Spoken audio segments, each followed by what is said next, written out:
Sini papa be na upe bi ashe. Amansane winyano baby ya. Kumawood TV. Amansane yena yedimu. Kumawood TV yaba. Amansane yena yedimu. Kumawood TV aba. Amansane yena yedimu. Sini papa be na upe bi ashe. Amansane winyano baby ya. Kumawood TV. Amansane yena yedimu. Kumawood TV yaba. Amansane yena yedimu. Kumawood TV aba. Amansane yena yedimu. Sini papa be na upe bi ashe. Amansane winyano baby ya. Kumawood TV. Amansane yena yedimu. Kumawood TV yaba. Amansane yena yedimu. Kumawood TV aba. Amansane yena yedimu. Sini papa be na upe bi ashe. Amansane winyano baby ya. Kumawood TV. Amansane yena yedimu. Kumawood TV yaba. Amansane yena yedimu. Kumawood TV aba. Amansane yena yedimu. Sini papa be na upe bi ashe. Right, yema abusuafo nyina ajo ne makwaba ene eye eda yawada, and of course the first day in the month of April 2021. Me judi pa say ene obi anya April fool wan kwanko ya de bia ni kwan say wo ye obi ansoma akwamboni bia so ama ora kwanko ho ya trance emra so say dwumade atoro de sinopi etumi ede ebrewo eda ene da biara no onyame eye adefofro I don't see twede ampon eguso a ene nso no wo ye adefofro enso ewo aha na de onyame aye no nso no eya na doso pa enti wa wo hweme no onum se onyame ede ye ko first month or de ye ko second month or de ye ko third month ena twede ampon da roma wasan ede ewura the fourth month mu ewo de afe 2021 emu enti ya trans sabre no yemfa aseda emma de obo so ba asase na yemfa ebi nso no emma wo so nyamre na ohwe ene awie here on Kumawood TV dwumade no eye sinopihye ne so se ebi nyamre na yetumi adi enkomo na afi no Easter no aye bibi last year ya said ni Easter no sa na nkirim se erode adom afi de yedi Easter no na nkedi ni ye nanso still COVID-19 you know ama ye ntumi ebia Easter de ntumi ni said yesi epe no nso ni nyina mu no onyame ayebi because some are no more with us ebi mo akraye eko se omodi kan nanso ye de da so te ase a na ye de aseda e matwe de ampo nyankopon ebi nyamre na yetumi adi nkomo na on behalf of the entire crew yemo bibia fisiapa na ye nstrese mo a okukum Yesu na adwi no mu nso no mu ye mu handle no very with care said ye ebe ya ni wachiri no ebe yankunumdie ede amaye nyina adasa nyina ebe yankunumdie etumi ede amaye ene Yesu enwu obone ni nyina no jane ho enti by Sunday a yesan ekai Yesu wusore no na aye yankunumdie na abrabobone no abodada no wajani nyina ato na afei foforo ena uwuramu na tumi aboa ama wonso nkwaje no etumi SCP esita fi se twene se etwase onipa wo uwo na uwo achi no atemu wo ho ye kwaye bensu nim dawo ene me ye bekro ntu obi bia no a na waye niye na daachi bi no wonya ketepa bi abu ade ama obo ade a obo wo ene eye yawada na eneyin ensam no edo so mampani na da wakufo ado nyame adoma ye she Easter ase no mampani ene o my Ghana kasa akire mu ese in fact nanka wampani sei sanko ne ye kasa nanko de warnings ebe ka ho nanso no abasa obi na nyom said the abandon son was a year and until nyame eya dom na efi ochina ko yedi Easter no obesere say various pubs bars restaurants beaches ahodo ne ye ahodo nyina no ampene sisi aposifo ne asojafo no omo ma strict compliance pa said the ebeya yebetimi edi mra no so na covid-19 no enkonko san enkonko kan ho bio na enko yi ayifremu nti ampene eso mo bibia fisiapa na Easter na yedie no na yere na busuafo ene aban nyina no my Ghana nyina afisiapa na emum ye hwe ho yi na ye observe protocols no nsori 2 hours na yapon enya afi na time na so 2 hours na so no wonkonkon eba ama anonso akopita be 40 minutes o say e na sa entumi emu benyamre na yetumi adi eno no ehonkomo ewo fia ha obra ye bobo ho ne akodi Easter free nyame adoma ochina wonu se ochina ya fofida ejwada ya fofida amanfo bedi timudia na mo aye careful ora Alete Jacobs former Central Regional Chairman for the NPP papai nei ene beto dwa samanyoko NDC so mo eyi na famanyoko num ensebebre yoda tudwa ene se enra okoye program ewo multimedia na okofie no amanfo bi tata na no mo peneku no ama no pei omaguso tata no ama party panimi pa ene fere ka chesa Lote ewo hen ene so mo krom meto ne makoma mempreku wasi da bi Alote dwan wanwa na obekun amenei Alete Jacobs wadwane akote a enya agoro wosese wanta ahwe na NDC fo mpanimfo bi person mukuno na omo etimi ekono yebenyamre na yebusa a lot of questions on Alete Jacobs so de ekoso ewo no so na kache woni say nei crisis in NDC or no crisis akoye nsembebere ibi mususu say ewo say papa ye fe no Haruna Idrisu a oye the minority leader of parliament yesesano na one ne mpanimfo bi te say chief whip minority muntakami na yin omum free o nita so kura de wa yimu den so ma anya she will lead NDC faithfuls to demonstrate against the leadership of the party na so bi mo so da beto jase da bi de ekoso no enya botre emfama NDC leadership of parliament NDC manyokuo no de na asimu ama okujata blackwa northton na so be jani kura no echiremu se party ne de owum na emom appointment committee party ne de course no watwe ne ho atumi ede afirima ho nkomo so benyamre na no so yatumi edi enso ewo efia aside that you say last week ye be wie to anim say Greco PRO a Greco de batu ja say maintenance work bi ne de ade no ho be hia say be bo so miensa de omo ebetumi ahyeche low shedding nti omo ne ECG for ko edi nkomo na omo ahwe say ebetumi ahyeche timetable a ye be ma yen na kanea ne yedum no nsuta ebia ena wochena nwumre na ebia yedum no pankro no efiriwa na yakọ ebia elembele eziama na yakodum no ho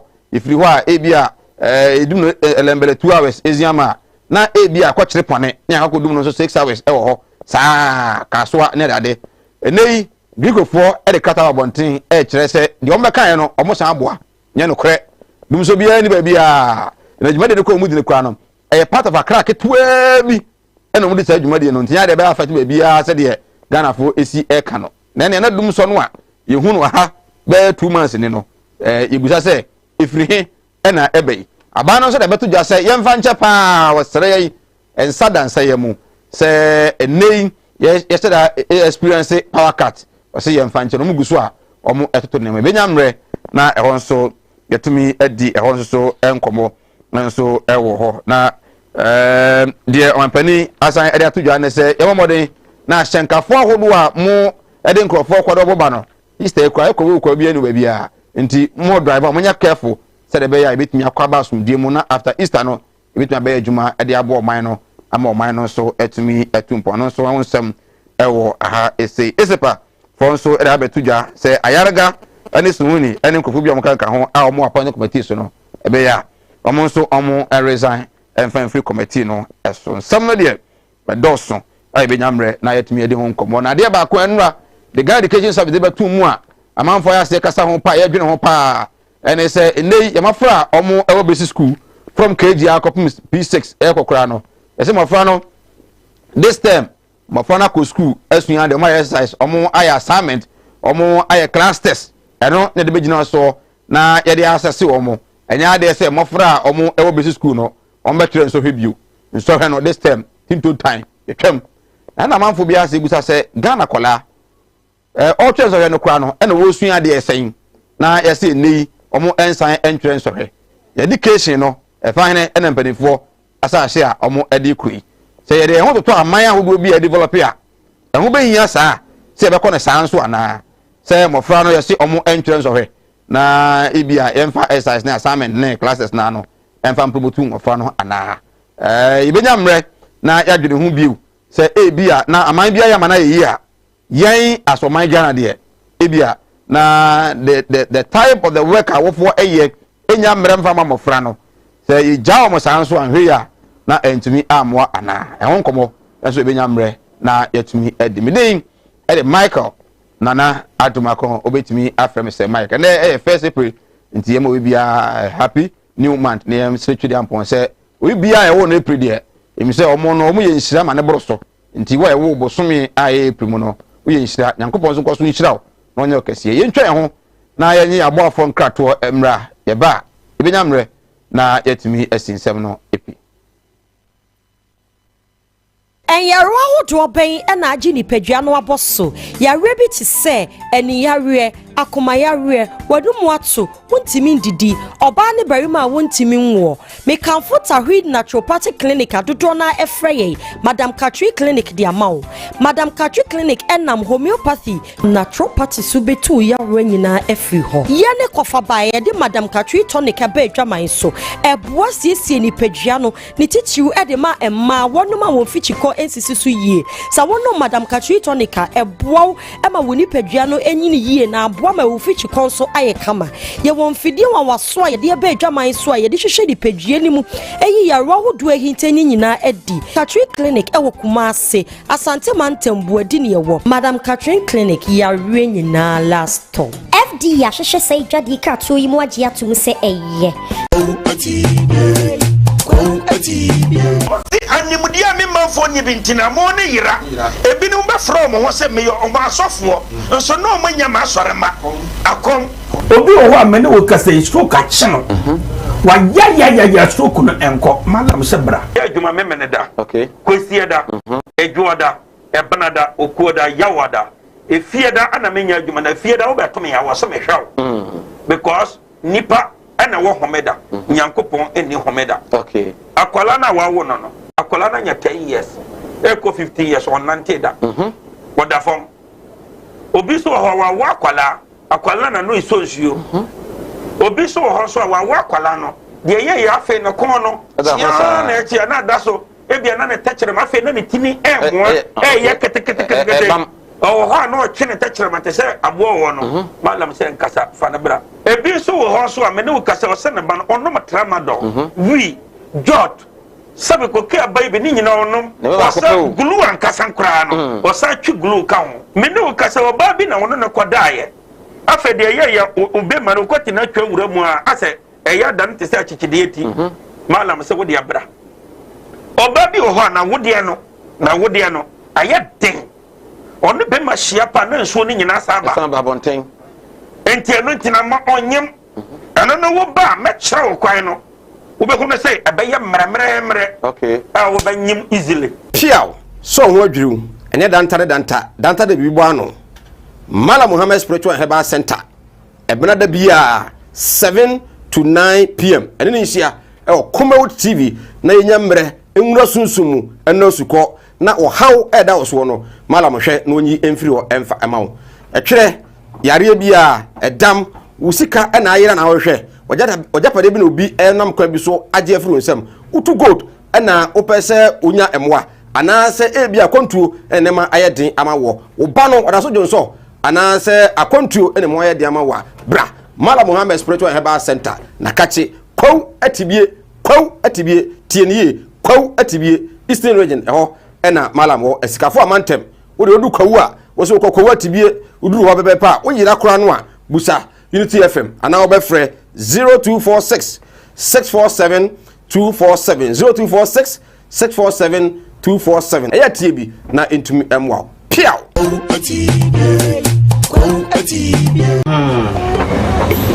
well Our Pia, you say free moon. Why the den? It was slower. We not fuck all of him, and I said, I want to offer and see no more drama. We know it. Now, in fact, I'm going to take man on my way. So, I wish I couldn't come out. I'm couldn't Martin Luther. Oh, it's been a long time. Oh, yeah, Missy. Minia, of reference to you. Seven and my uncle and Yasha Dion. Your penny, mammy. Seven and a paddock. Marcia Camera. Ginny,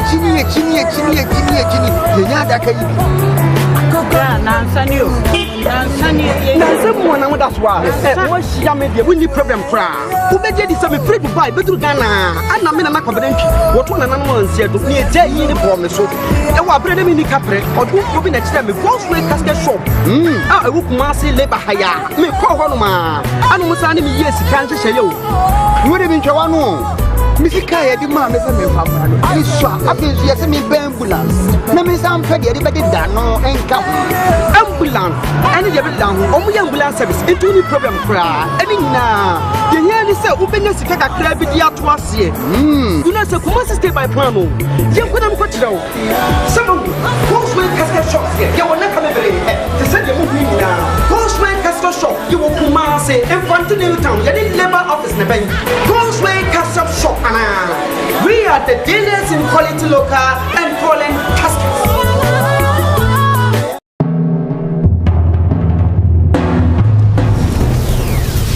Kumawood TV, Amansane, Yena Yedimu. And ya rawo do ben na agi ni padua no aboso ya rebi ti se eni ya re akoma ya re wadumu ato wontimi ndidi oba ne barima wontimi nwo me kanfo tahwid naturopathic clinic adodo na efreye Madam Katri clinic di amawo Madam Katri clinic enam homeopathy naturopathy subetu ya re nyina efri ho ye ne kofa ba ye de Madam Katri tonic aba adwaman so eboa siesie ni padua no ne titiw e de ma emma wonoma wo fichiko ensisi su yie sa wono Madam Katri tonica eboa ema woni padua no enyini yie na aboa ma wo fichiko so aye kama ye won fidie wa waso ye de aba adwaman so ye de hwehwe di padua ni mu eyi ya ro hodo ahintani nyina edi Katri clinic e wo Kumase Asante Mantembu adi ne wo Madam Katri clinic ya re nyina last time FD ya hwehwe sei dwadi ka to yi mu agye atum se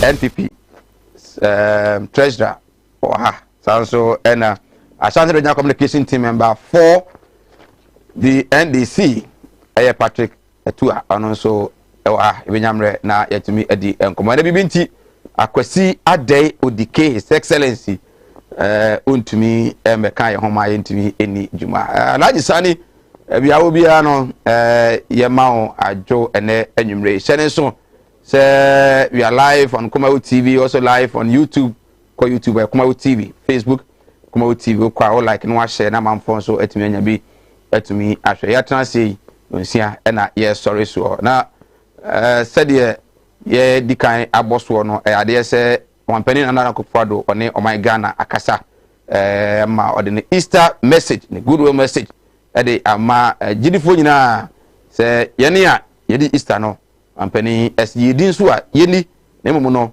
akwanya bitune di Easter no se ebetete ntem na ebo ye ho ban se de be ya COVID-19 yare no ebi entumi eme Ghana for ye nkonkotie de ampani eka ade a kiro man Ghana nyina na ye ba ye nhyase eni nkomo.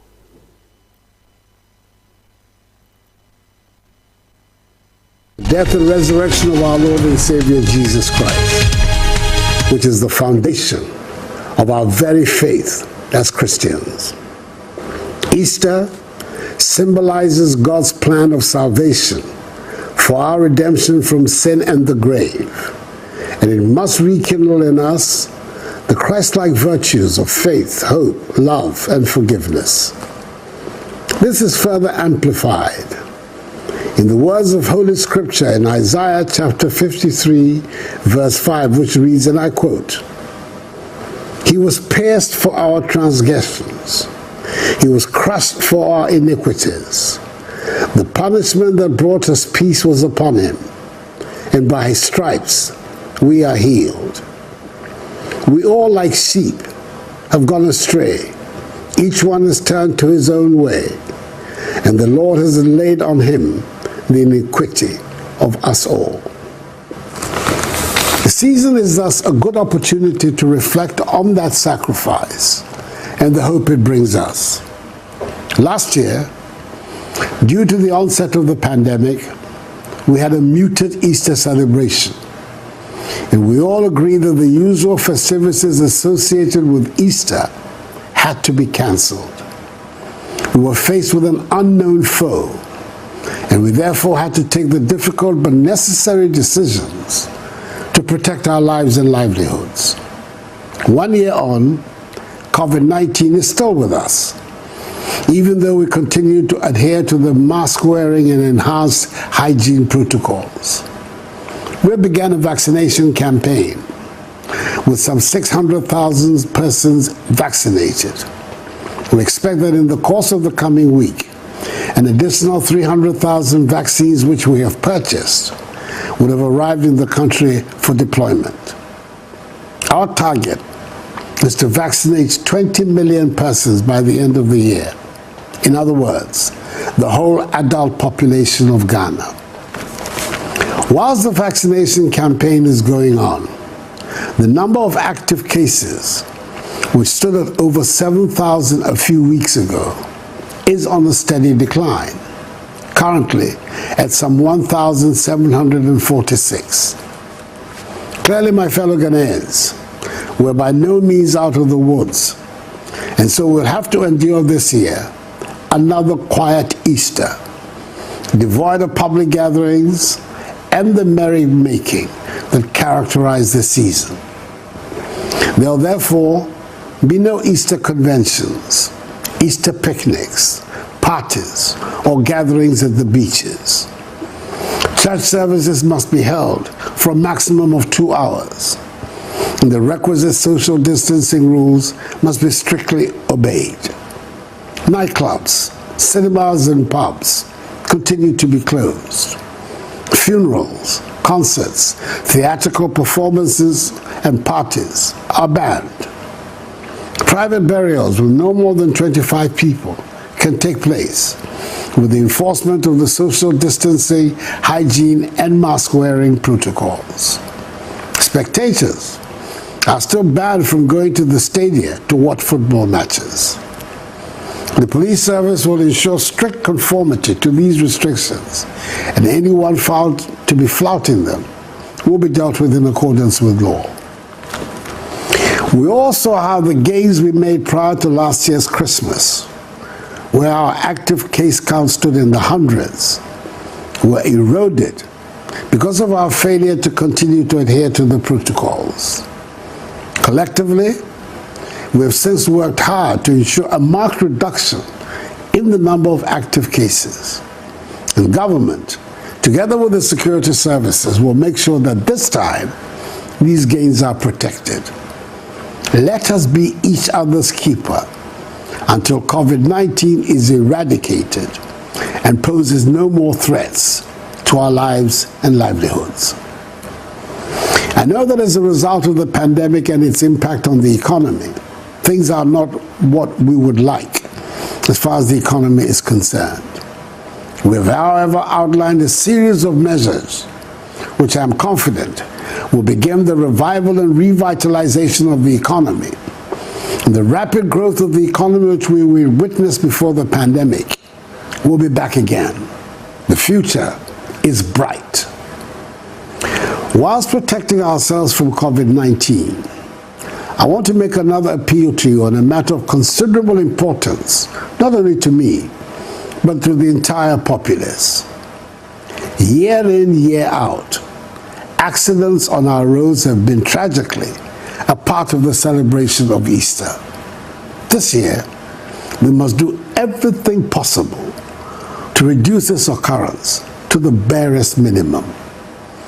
The Motor Traffic and Transport Department of the Police Service has reiterated its determination to enforce the road traffic laws and regulations. And it is my hope that this Easter will be celebrated without any road accidents.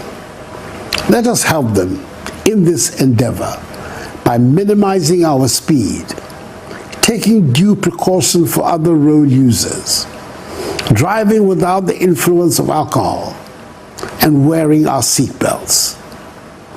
Like we have done with the COVID-19 safety protocols, let us also embrace a positive road safety culture that keeps our families and nation safe. Fellow Ghanaians, I know this is not how we wanted to celebrate Easter.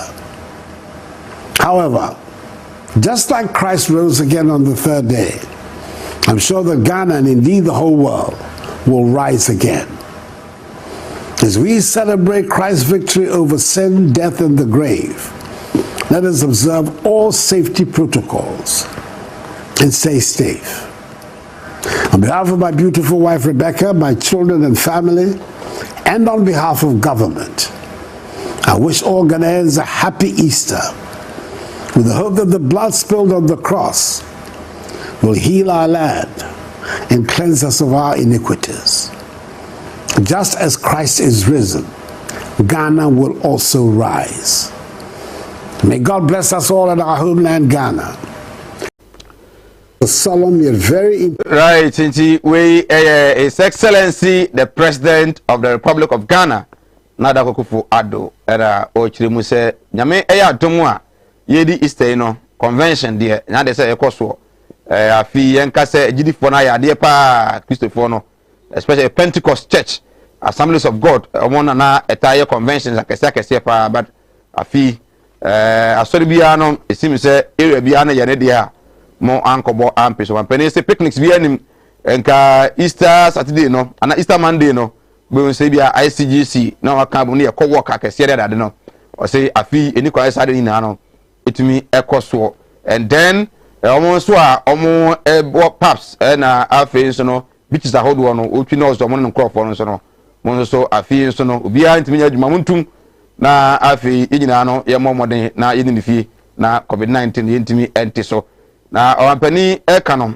na wasan tuefo se yare ne de onum se ho so atede in the active cases no aba some were 1746 active cases ene ewo na se eso etia ne sa na epese ni nyina akra fi okra no die ni nhye ne so na entimi emwa, and then otache on road safety say driver for ye cars mo nya qualified drivers na edu occasional holidays a mutumi fa busua ka efie ka papa boka ma mo ka na mutuo no monyo ahye yi na ankofo ha obia no amfa meto o man no eso ebio yare COVID-19 no wampani akire mu wote sa wampani ka sa yare COVID-19 de ewo ho yare no entumi enkokora na nso behwe amana timi akọ obewie no na oka se onum se Yesu ewu yi de na one oman Ghana ye hawo na ewu enti Yesu sori no na oman no na ode ye sori a ne sana nkunimdi ene yedi na eba enti ogina na yere ogina na busuafo ene aban no anamu bia afisha pa enti mi timu biwa wampani kapa ne se wo heme bronya Easter brei bomoden na wa anko na ba bia nipadom ewo wonso a wo sport pub restaurant era den so no anase mo a na bi wo cross apetesi fo no so omo so be kono ma twawchia opa o no moto da me no mo apetesi ni na wampani se yama no nyina no entimi ensizi yentwa ho enya abafo nkato sima emfamra yeba future deputy secretary for NPP in Ashanti region and currently financial secretary Edema Asqua constituency in the name of Paul Kwabena Yando ewa ebesha se na yedinkomo Oti animdia me manfo nyi bintina mo ne yira ebinu be from ho se me yo o ma asofo nso no mo nya ma asorema akom obi o ho amene wo kasa stroke a chino wa ya stroke no enko malam se bra ya adwuma me mene da okay kosie da edwoda ebanada okuoda yawada efieda ana menya adwuma na fieda wo beto ya wo so me hwaw because nipa ana wo homeda nyankopon eni homeda okay akwala na wa wo no akwala na nya 10 years eko 15 years on 90 da woda fom obi so ho wa akwala na no isonsuo obi so ho so wa akwala no de ye afe no kon no ya na echi na da so ebia na ne tachere ma afe na ne tini mo ye kete oh ha no chine tachere ma te se abo wo no malam se nkasa fa na bra ebi so ho so amene wo kasa o se ne ba no ono matrama do wi jot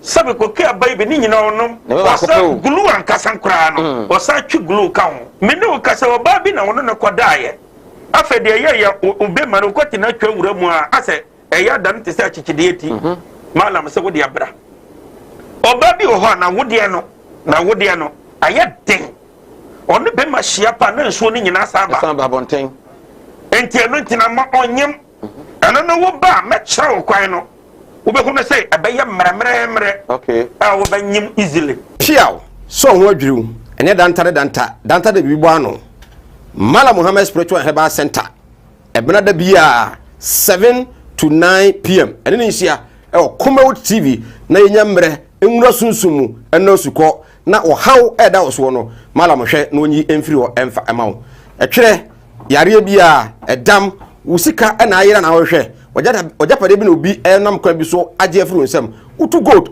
na opese onya emwa anase ebi akontuo enema ayedin amawo oba no odaso jonso anase akontuo enema ayedin amawa bra Mala Muhammad Spiritual Herbal Center na kache kwaw atibie tienie kwaw atibie Eastern Region eho ena Mala mo esikafo amantem wo de odu kwaw a wo so kwaw atibie uduru ho bebe pa wo yira kora no a busa Unity FM ana wo be frɛ 0246 647 247 0246 647 247 eya tie bi na entumi emwa piaw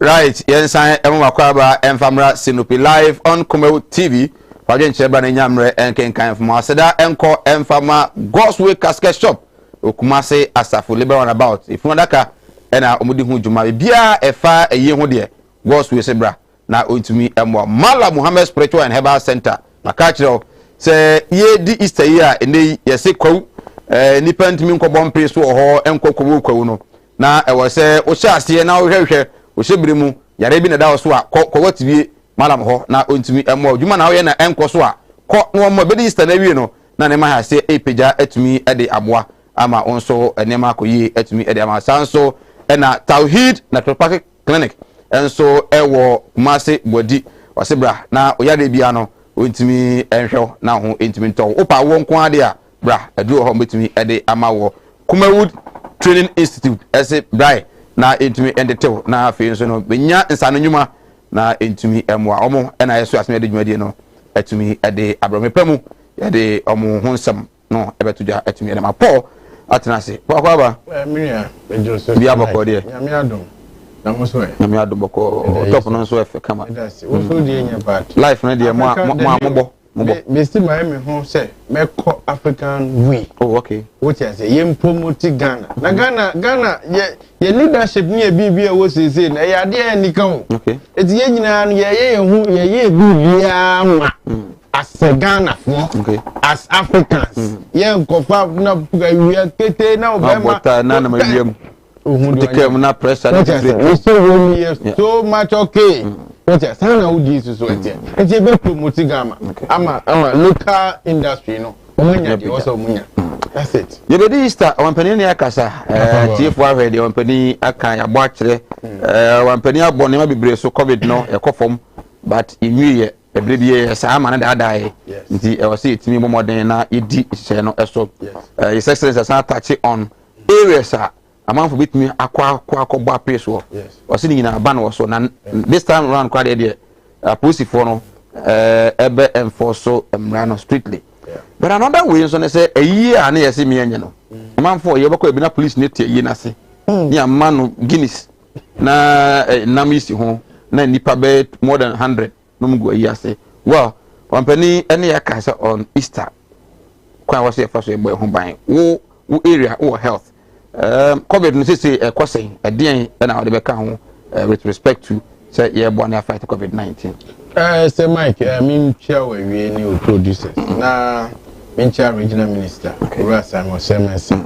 Me chair party penny for ura want to na pamfo. Mama me friend say regional minister wo chair ni. Yes. Na me nka wo say onya wo ene ma na nya wo say ni kurum. Na me adma me menda. Okay. Say kwasiada jachi. Jachi, right. Omo say omo bo man for there. So omo your mind program. I went there on last Sunday. All right. Because na almost omo launching. Okay. And there were a lot of people there. Company so can say send money na ye twem. The regional minister and kasa kurum na dia ye twem. Na nominate mpedifo e wo ha omo yes ade no. Say nye fine. I think say ono no a man of action. You know, I say maybe an inco so say maybe na we or hono we are letting and then he will do the needful. Na nya so o regional minister nti na bia aka say mo de monye. Oh, any possible. The man I know, he is very principled. Because you was something me when me be ya dwene say e drew Easter and a crew ahodo nyina no ehia na ye say ye bo Easter for there na ye bo akonta da kire crew no it himself be one because of COVID into mojai but I'm telling you with fast say on Sunday last Sunday na me wo krum ho and I saw them omo can say omo be no next week no omo be kese na nkasa kura no once your regional minister krum the American nyina na say missing say bia onim a ana say cadre no ubetime disa enhyehyeye no so untimi ni so yes company 25 yes into no more than 25 there is unacceptable say there unacceptable. I don't think the regional minister will accept it knowing him to do the needful and I know so bit my idea also chair party penny for around to na pamfo me first question so the executives over Reverend Fosun Kromani na pamfo na me chamo enumre na o say masabo amane say nyame ya don in April next year that's the MPP for ABA yenkrata mu a me call as deputy regional secretary for the party. Wow. Constituency executives na yenyina no ma ye aduma enamfo adofo yenyina yakabo mu se po se ne awo so party ni de ifi se ukoshe dibia we ya obetima aboa ma party na ya kono party na ya nika me de me tunto nyina ne say I don't believe in any political party aside MPP. Wow. Because ye niema ye nyina me de me show the fire social interventional programs e dia ba ne policies na ama Ghana 40 baby eti efa NDC ni omu nkura ba kokora na omu dia boy nti me de ne say me boa e ma MPP ya kono na amanfo a omu lusu hope e wo party mu no omu animra wo mu so because the me say the alternative is scary. Alternative no e holo papa bi anim eti ye hwede a ekoso ya ye MPP party ne ma nya akono na obi bua enti e ma medo na efa COVID ya o mampani ene ya bedi nkomo yi in fact e ma manage se me ye MPP ni e ma manage se me ye Ghana ni e ma manage se MPP government ene edi oman say in times of this COVID. What I say, President Akufo-Addo, the whole world, yes, say about oman penia, what to COVID who share pa otoso 3. Africa had there, number 1. What I say, and then of faso, ye a choir of faso in the man for a casa, fellow Ghanaians. Once again, I have come to your homes. What I say, kasa ni ahom brase kasa, woni Ghana for kasa. After she say provision of a nyema e de bebo ye ho ban, e fire institutions and schools ni ade ade no we providing ni nyina. Na abedru festive season, ye Easter. As usual of him no, oni akasa. And what tuyefo. What you say? They say a free bro nyamua. Yeah, COVID in the man in Muso. What's yes, I'm ready. Now you go free Easter mu, now some money Muso. It you know your personal protection there. Hey, who as individual one also so here. And as corporate institutions, maybe the seminar near DSC Kwano, I was a Ubia Trena, what you say? Vaccine by a minia, Yabomodia Bobby. What you say? It you know. And she said, "Any near my dear work, Mudia, ye. Now, I guess gathering. Yet, you better, him say, see, I didn't press them, say, and Cosra will be a dream because of our family system. And now, you say, a culture. Culture is a way of life of a group of people.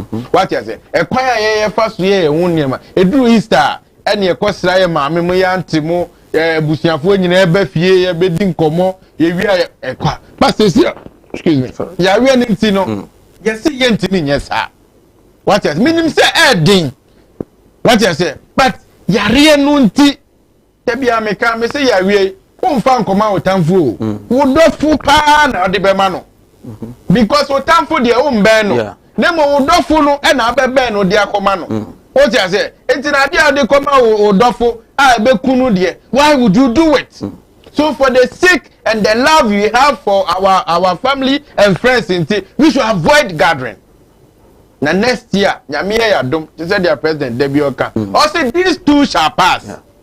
One day, me who say Odogana dodo.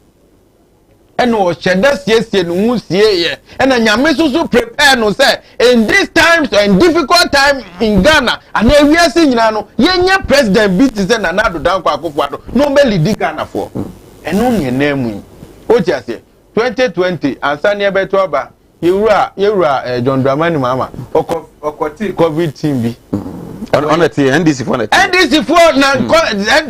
the presidential candidate of a political party during election and you're only the leader of the party. Just after election and the party leadership now come back to the chairman. So 2020 campaign and the election there, it was John Dramani Mahama.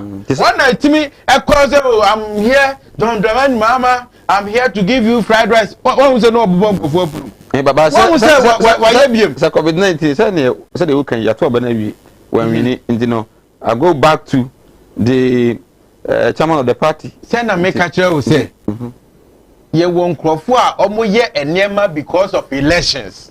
Enya odopa o mani manfo. What you say me di omo nim na ma be bia wo mo niema ana say me pese me pe me hunya ntino no wa hye da akodi position bi as no friend of parochial interest. What you say? Etika COVID say nkoye. Etika team na wote ye no. I don't know na so nya adwuma. Maybe they are still working but me no. They work am hwehwe ni mo yi. Enke camera nsi o so me ehu ye. Atiti apansam. What you say? Atiti apa enei. Who be say NDC party? NDC party atiti apansam. Ye ko ho. Baba me musa wo hwe nsori no. Nke do Easter say ya. Na the convention and ade na this time round obeka say omabo muhammad meka amanesi studio say sorry any institutions in fact they have played a role many so I think this week one of the pastors ebeka say na mo ba sorry dia mudi nhihye no so na mo pie free sorry dem mudi na we yi no smarts anam ha na we su dia nam ha. The very people no mo ba so them pia they are different people. It was say what say attitude no mo put it up during service time no pia they should continue. Okay, what you say intino akoba ni say sorry ne institutions no omo bo hu modern pa. In fact Christian council ni Muslim ni ade nyina we need to commend their leadership. What you say ebi mo bo omo leadership tuja no na ebi mu de omo bo hu modern a ye nyina no ye applaud wo omo ya de fantastic. What you say entino ubisaya me de meka say modern ba omo de share ya wie mu no it has helped udra sorry dem a senior social distancing ni ade ya tete nkomia nu kwa wo akra ba to marvel. What you say ye make sure so biara including the pastor obiara body nose mask kama na ka individual na o pie free wa ko ni fie no de obeye Nana JBC Mimusa say Samai, please ask Paul for me. Has this helped the party and the NPP? And I wish him the best of luck as he contests. Okay. And that's what we wish him best of luck. But I was Mimusa say, Abua say Easter say na conventions in Koso ne more for the Nkrunkru. I want politicians because formally maybe we are 8 to we close to papa. Nanka moko actually 200, 500, 300 Nkrunkru groups near that day. Is it na is yes sir. Me dey me fan the other way. Se me ma 2 cities kura me dey me feel say makuma mu no. Eno na me wo na me dey ama. So it's about sika eko.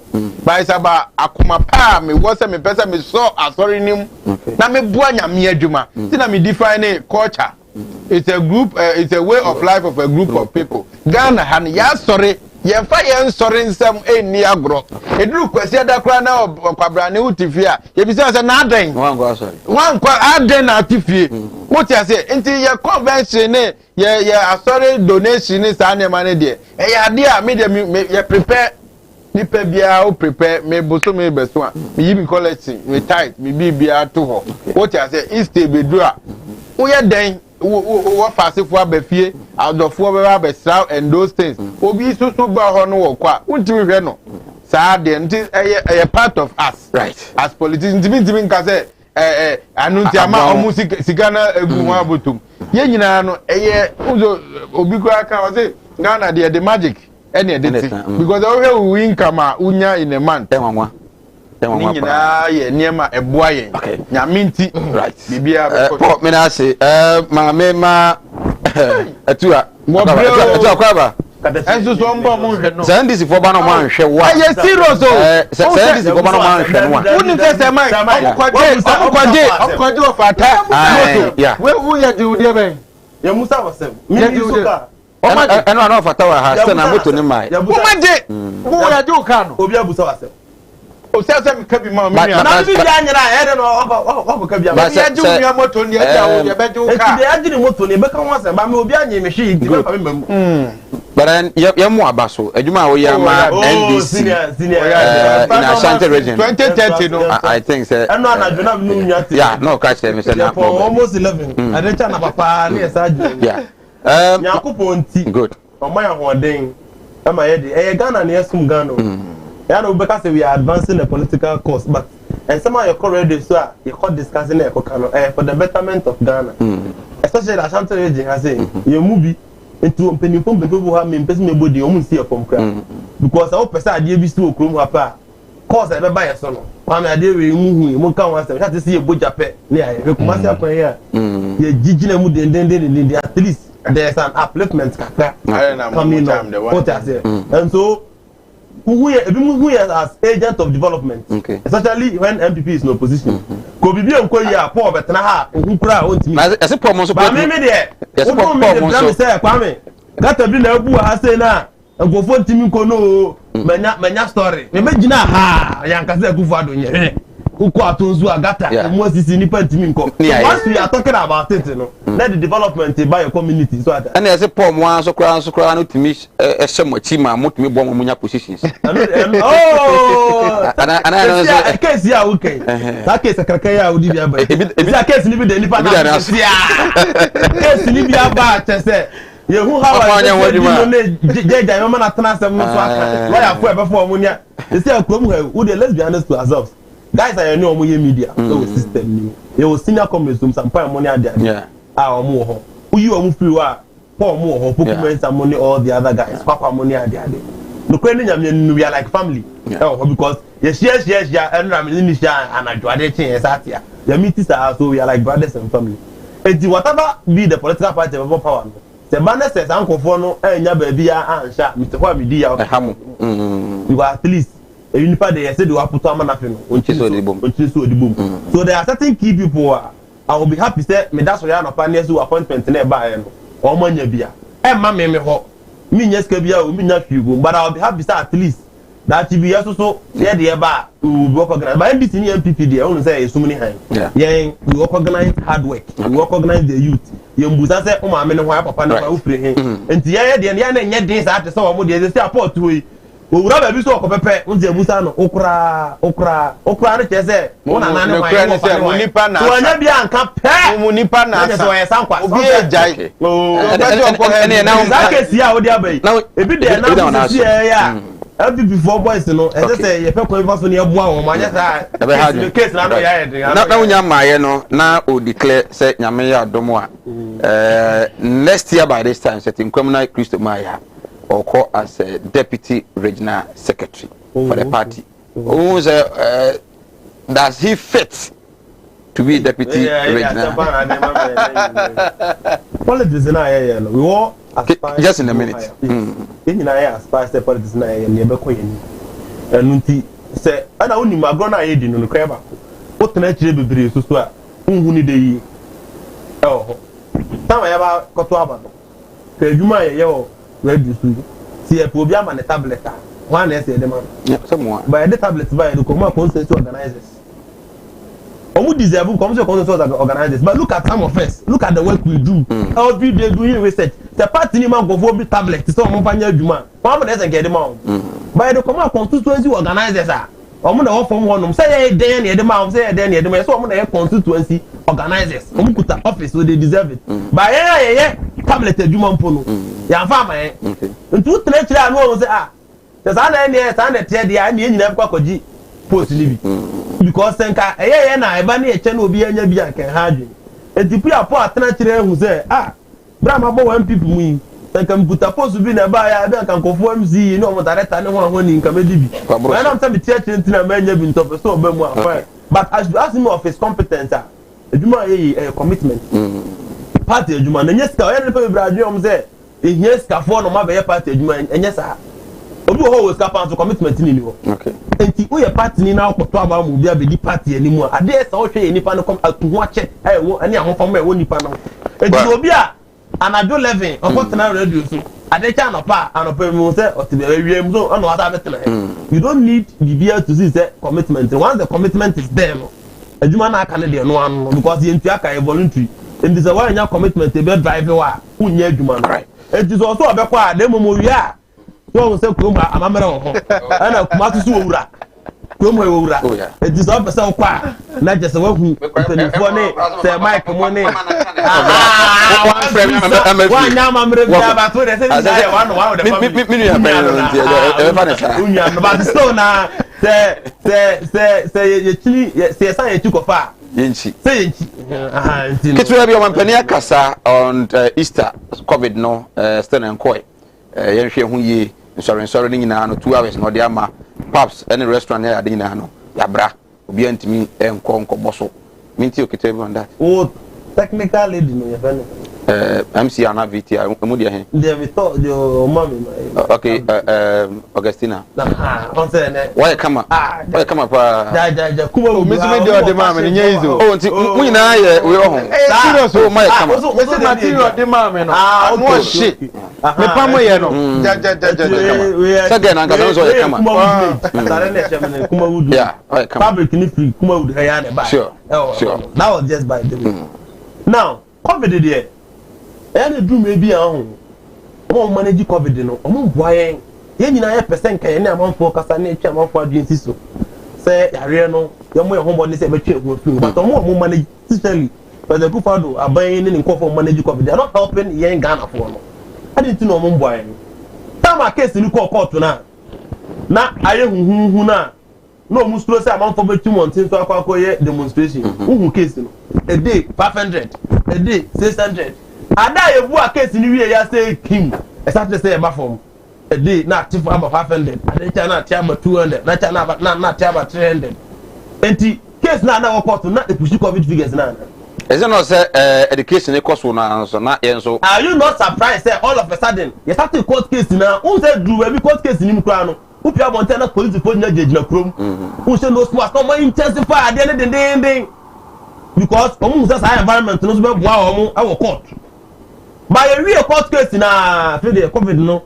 as figure na as say ba form ba na ba form enti won mo te won na omu manage no omo movie away from the reality and omo dey politics because I was surprised they say ade na your court COVID in the mass so gidi we a court case na COVID number form and the court case na a driving COVID. I've been asking myself that question and I'm sure say there are a lot of discerning Ghanaians almost say dey see ya time na court case ni gina mu no COVID na sem bad din afi dey no way so no smart ni e find teacher confront that police for judge krom any all of a sudden you we na police for na free krom keke o figures no that say about form entina court na kuta case ni mana nto what you saying me dey say go for be the politics. The reality is far from the omode chere and that is why amanfo bi tin obi wo tun ko say ade no kure ni ho. As at now some people are sold out inside ade no kure ni ho. Because so no so transfer so gine no hu say other than ade no ho na I say one person be bibia mo say I say then the person will start thinking aloud but be it as it may you know.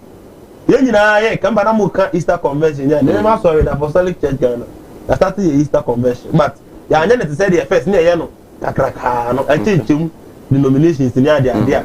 I think they said they call church service na say be a bit more observe protocols and any identity. These are all innovative ways that they are but maybe the managers and the hardness of COVID-19 Ghana has it.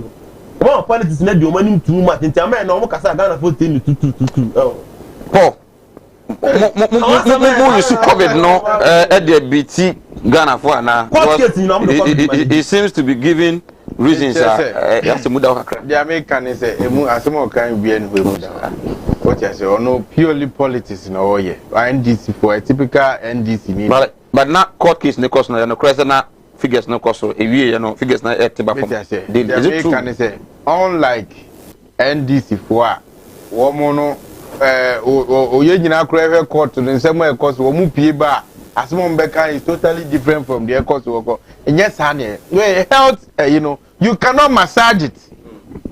What you say? Okay. Nobody can massage it because COVID, you know, say nipa ni enya. Now we see onya or they call sign for. And the nature of Saturday, we know, ya label no pandemic. Pandemic nature say, a idea a shimmy. What would it will wipe entire generation every ho. It is atomic bomb with their to baby. That is it. What you say? Intinya dia did agro. Me say rating by I say the whole world, you know. President Akufo-Addo, the number 3 of it. What you say in Africa or number maybe poor na me here. What you say? Niema akoso any ekwanya ya manage no any na wa hwe. Why not tell electricity or Ghana hada? Why not tell you so free or Ghana hada? What you say? And near my school from Franco school. Any a friend is saying hospital from Fanya. Why not at me are providing in that mass quantities hada? You can't crack. There were times in this country talk kukra. Me say emisata they computer 6. Eko kukra to me school be. And I had Mr. Kwakaguna to say, ye hear talk. There were times in this country, talk Ukraine and Libby. But when near markets here, the boy won't buy a preventive and free area. The hospitals in abundance. Right. We are all coronavirus patients. Right. It's fully dressed in PPEs. But I say, you try one yaba from Katomra, Yaba, Yaba to us. Well, all here, I'm sure you say free moon. Why the den? It was slower. We not fuck all film and I said, I want to offer and see no more my drama. We know where now, in fact, and conquer take man my wife. I'm Martin Luther. Oh, it's been a long time. Oh, yeah. Missy. Minia, of reference to you. Seven and my uncle and Yasha Dion. Your Benia Smammy. Seven Rammy Pada. Oh, Marcia Camera. Nammy, Chini, Yada. Someone that's why we need problem cry. Who made this some free to buy better Ghana? And I'm in a confidential. What one and one said to me, tell you the promise. And what bring me capre or do you open a time with one way casket shop? I would massy labor higher. Me call one man. I don't want to yes, you can't say you. You wouldn't be one. Misika ya di ma me se me papa no. Iswa abezu ya se me ambulance. Na me sam pe de be da no enka ambulance. Ani de be da ho. Omu ambulance service. Itu ni problem kra. Ani na. Ye nya ni se ubenya sika kakra bi di ato ase. You know say Kumasi stay by plan o. Ye kwena mo kwachira o. Some Coachway Castle Shop here. Ye wona ka mebere. Te se de mo hu ni na. Coachway Castle Shop. Ye wo Kumasi Infantile Town. Ye di labor office na ben. Coachway Castle Shop ana. We are the dealers in quality local and foreign caskets.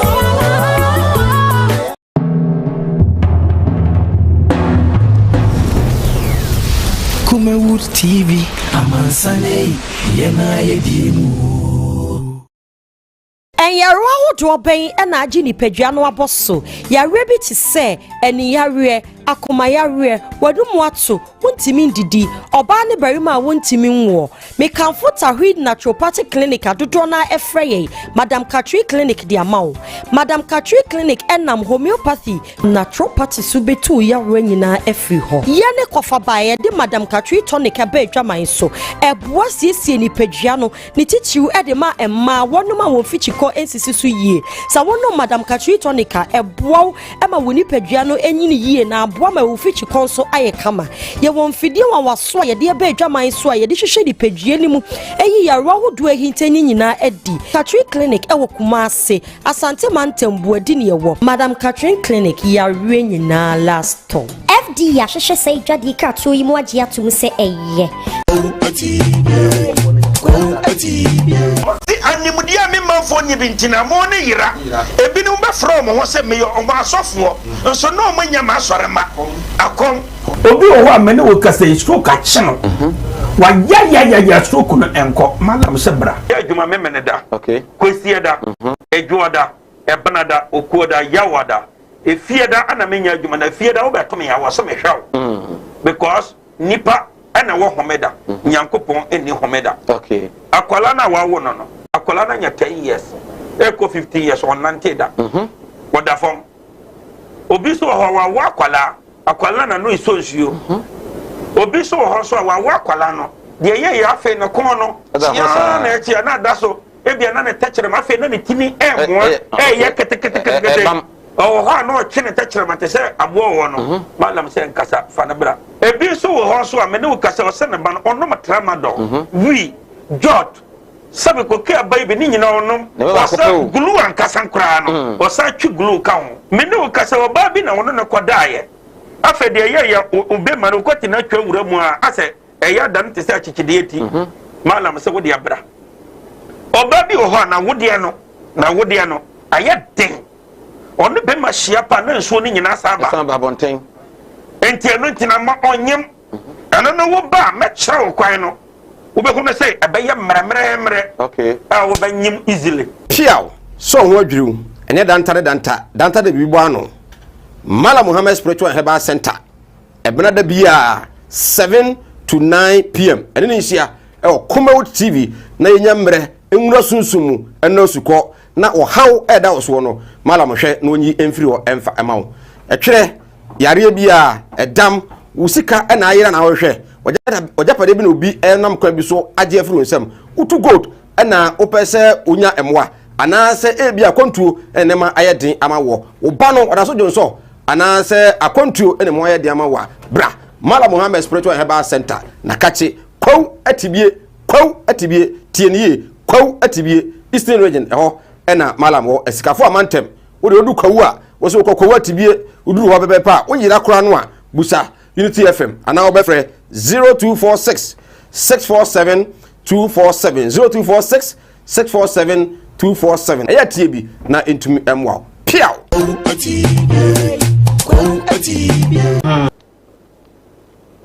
right yes Emma Makwaba Famra Senupi live on Kumawood television yeguso edin komo praje chebra na enyamre enkenkan emfa emma well it seems as the opposition National Democratic Congress NDC or how any amani bi asase a eboboba our party no right after the Supreme Court verdict and asase na eboboba say party mani bi krom say from Kades say John Dramani Mahama and I think so no party leadership ama 14 days provide all collected results across the country and yes sir any ebechi I am so if you want na akoye say Samija Mfi and Nkrofo so e dey egu the minority ahomra se bejo mo so say omotimi approve some ministerial nominees awampani e dey ekoye na ye hwe ni mu say nanka esi e na finance minister Kinu Furata ono so ekọ vet me agini tumu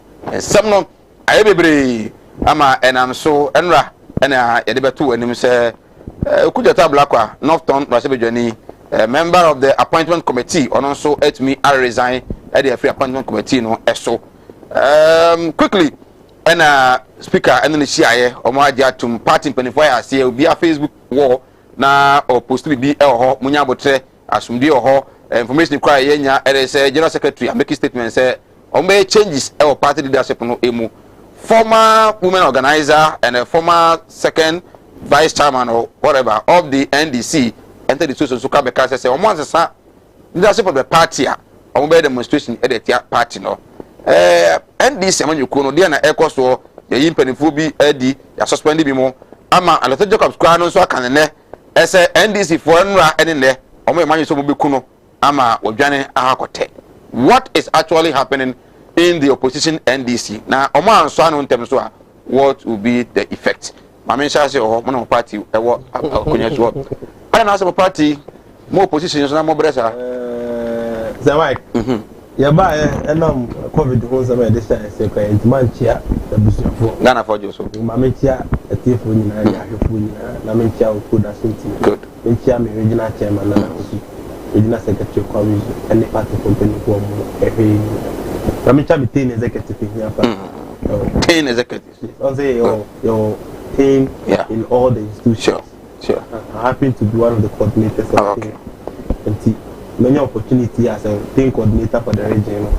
Mentia me team executives are working university, technical university, and all the universities. I wanted to look at the nursing training colleges and all Ashanti region. Senior, there is nothing happening. Tell you see can some like come over to see any. I had to say movie. I had to see any. Where you now woman? Why did I say moving to the I was a movie no. We can't move. We never an egg of life. Okay. Na mitimi no mo na forest magina masunda kama msana say forest mo ja no obi na de camera gina ho hwe no okay enti nipa na mehwe no ayi nizo no mitimi stroma na me yam hyehye ama no ante say menyini na mu say say nwura mo no ko obi na de camera he de ejina no so twa no enti movie na woka na ebinya oda unhwe movie ema wo yam hyehye oda mo tutu na wo yam atu no no ko na nwura bim na usuroma no say nwura mo na mkra obi di camera jani nchen no wo twa no ha ubenyini na abetisa na ma na tafi na movie mo hwa enyo hu biu e wo ho enti de na wo kan sesi ya wo kan de sesi ya ni sa na is egg of life no na hu there's nothing happening in NDC ya abnormal the echoes wo NDC mo ni say situation na NDC ni MPP nyina ye wo mu sesi as far as the parliament is concerned no e unprecedented the see that e wi say etie ade bia unye bi da no say wo ya o make mistakes me call Chinese restaurant bi na me hu say aduane bi wo na ka mi musamu ye ni enkyere me na me point here no mo de emu ne stew ni be si go vegetables bi bu say Mike we ni bi da na me vegetable me ti enye first vegetable am de for wo ma ndi she manu na me ka mu no eche adutu wa bi test no vile da nyina asawa no na mfre again say edi no say Chinese stew na say na me China ni na say ano na point here so ata say but that stew that biane no ene because a Chinese restaurant ho bia anu bi na me request me di ni ba ku me na be hu health benefit the woman na no after me di am mind taste no because I want to say say na ma na e wo mu or some health benefit bi but the first experience na me nya no me yam di shebe no ma me ka mu na echen edutuwa bi test nka aduane ni nyina ya de abom the fact as my best am kasi so ni say e be call elections ni be wi na NDC ni MPP obi abenya 1 December see that enti a new thing na aba enti ade bia SCC ya bia no unni experience a obetimi dia correct no unless say si na dachi bi what will do upon that say them no count as say yes is a CIA see a kotoba and then this in one issues now can be present can be before so there massa debe na ya say oya banya o now speaker of parliament the third most highest office of the house opposition for the hood because better se see a president ku for do ne Dr. Mahmoud o mutimi to kwa mu because don't know to kwa mu no power na be shift about opposition for Babi will take over. But you throughout these 4 years, almost a mistake can even sit that. So me only to come home and sit that. No matter how important the event is, they will find a way to make us back home now, Obama, back wako. And you think that situation is good for them. And then, now say parliamentary service board by so speaker of parliament, Abam Babin, and our appointee I say don't get your account. Was I appointed clerk of parliament back? And once it's an appointment, you should know where it's coming from. Omo ye civil servant, but civil servant me ni mo me this bono me people for. Let's not be hypocrite. And once the clerk of parliament now or back service board no know is by appointment speaker na appointing you should know but you no free ba. Asa na chairman sabunsu. So now it is 4 against 1. Service board, the highest decision making body in parliament. So what you are so now this is the situation you are facing now. The opposition MPP too is going through turmoil. Omo den na what I say, anything that time I boy say don't get here no. Chairman about Montana, the both for no Casata. No, never be because this is be no local parliamentar. Service board never take care of MPP that. What they are fan say, track of parliament now over a neutral. It's still 3 against 1, 3 against 2. The track of parliament now over a neutral grandpa. It's still 3 against 2. So parliament now also say no. Any higher decision to say you need Bangia or Massati. Committee see go me. You read the report in the service board net national not make you recommendation. The government on the day have no interest in it. Want me change BBI. You think that easy situation they find themselves. At the end this for you should admit to say the same situation a party in them and no one be never before so them. But I'm the bomb. It is who lose power. Who lose power. Some of these things are normal. So who lose power. Sir, Obi share the frustrations. Obi can ask them allegations of bribery. Obi make allegations. Normal with aftermath of elections. Obi our call elections. Why politics are check? Or follow political scenes are check? You know, say anytime a political party be able to lose 2 elections, some of these things will come out. And one for back can yaw. We back can be a Obi to own Obi and see a be Obi to so get you Obi attack to Obi no open. You lose to your opinion when you're not hitting. These are a part and normal with any human institution. But the point I'm trying to make is that whatever that is happening in NDC in Parliament today, we should accept it and learn something from it because this is the first time we find ourselves in such a situation. I was much leadership and I said the social more I has a telephone. Look, Maminka has me before me about who answer this one. On say, you are politics. We are all friends. You are now for no, you are now for me as I see you must. And I cannot say more case the message. MPP for communicate that as Jima or Mampo. Yes. Oh yeah, the wedding. Men and I'm the best man. We've been friends. Yeah, now what check. And MPP ni NDC. Ena ebe titi entem. Nti why the wedding na me media na chimene KJT versus Mokola. KJT no say ya dan papa na din go from child. Chimene ni mi na na asasi Jima. I was KJT versus Mokola series no. No KJT na no and the kind complete design everything. Ona many new na as Jima a best man.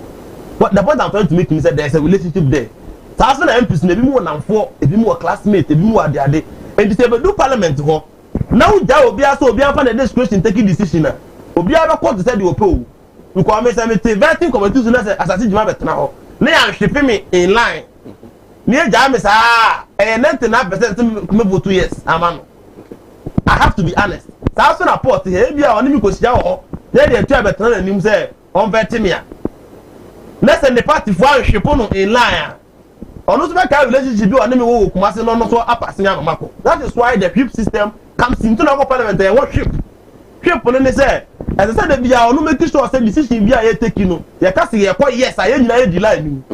In the situation now exist here there are 2 things involved. Nigeria comedian was say there are 2 things involved. It is either say your whip system is not working effectively. And every time and also massa 2 things leadership and followership.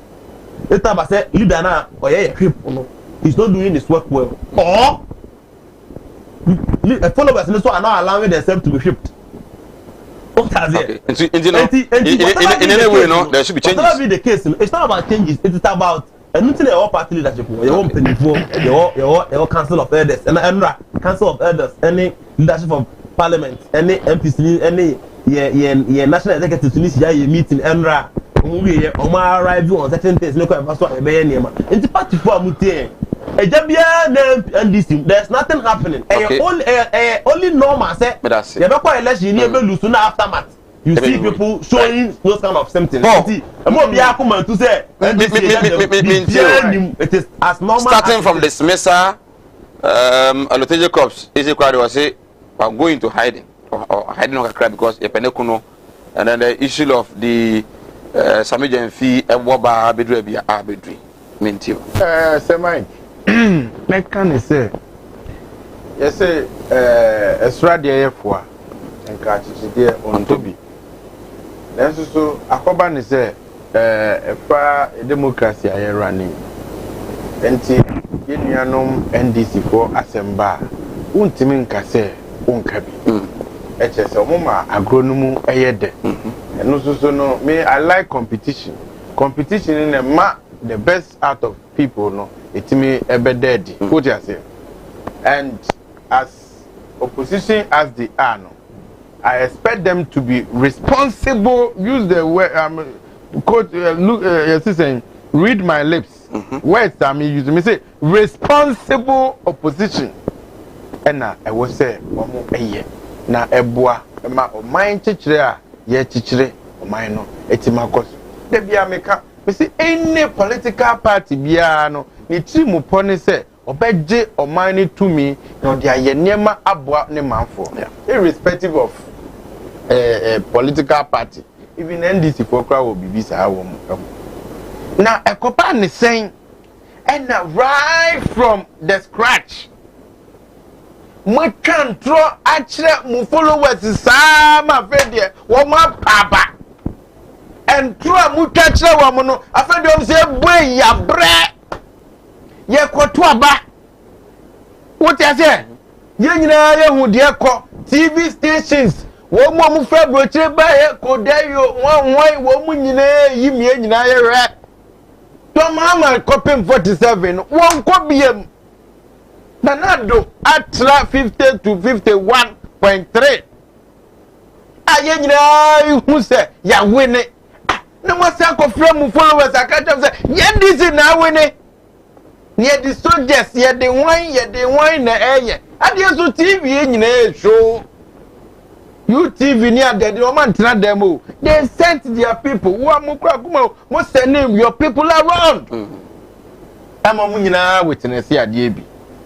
I fed dear Mudru Quatwa. Some will say, will be a real what the evidence record. Mudru Quatwa. I say, Mamukoka is totally different from the Ayati. What you say? And I say, Nanya when a Muslim winning, make US ambassador be. What's it? I thought NDC said they have won. I don't know Mudru court no man no assistant. I'm saying typical of NDC for you. What you say? It is about time. One more friend will much for and say, Minia, young winning.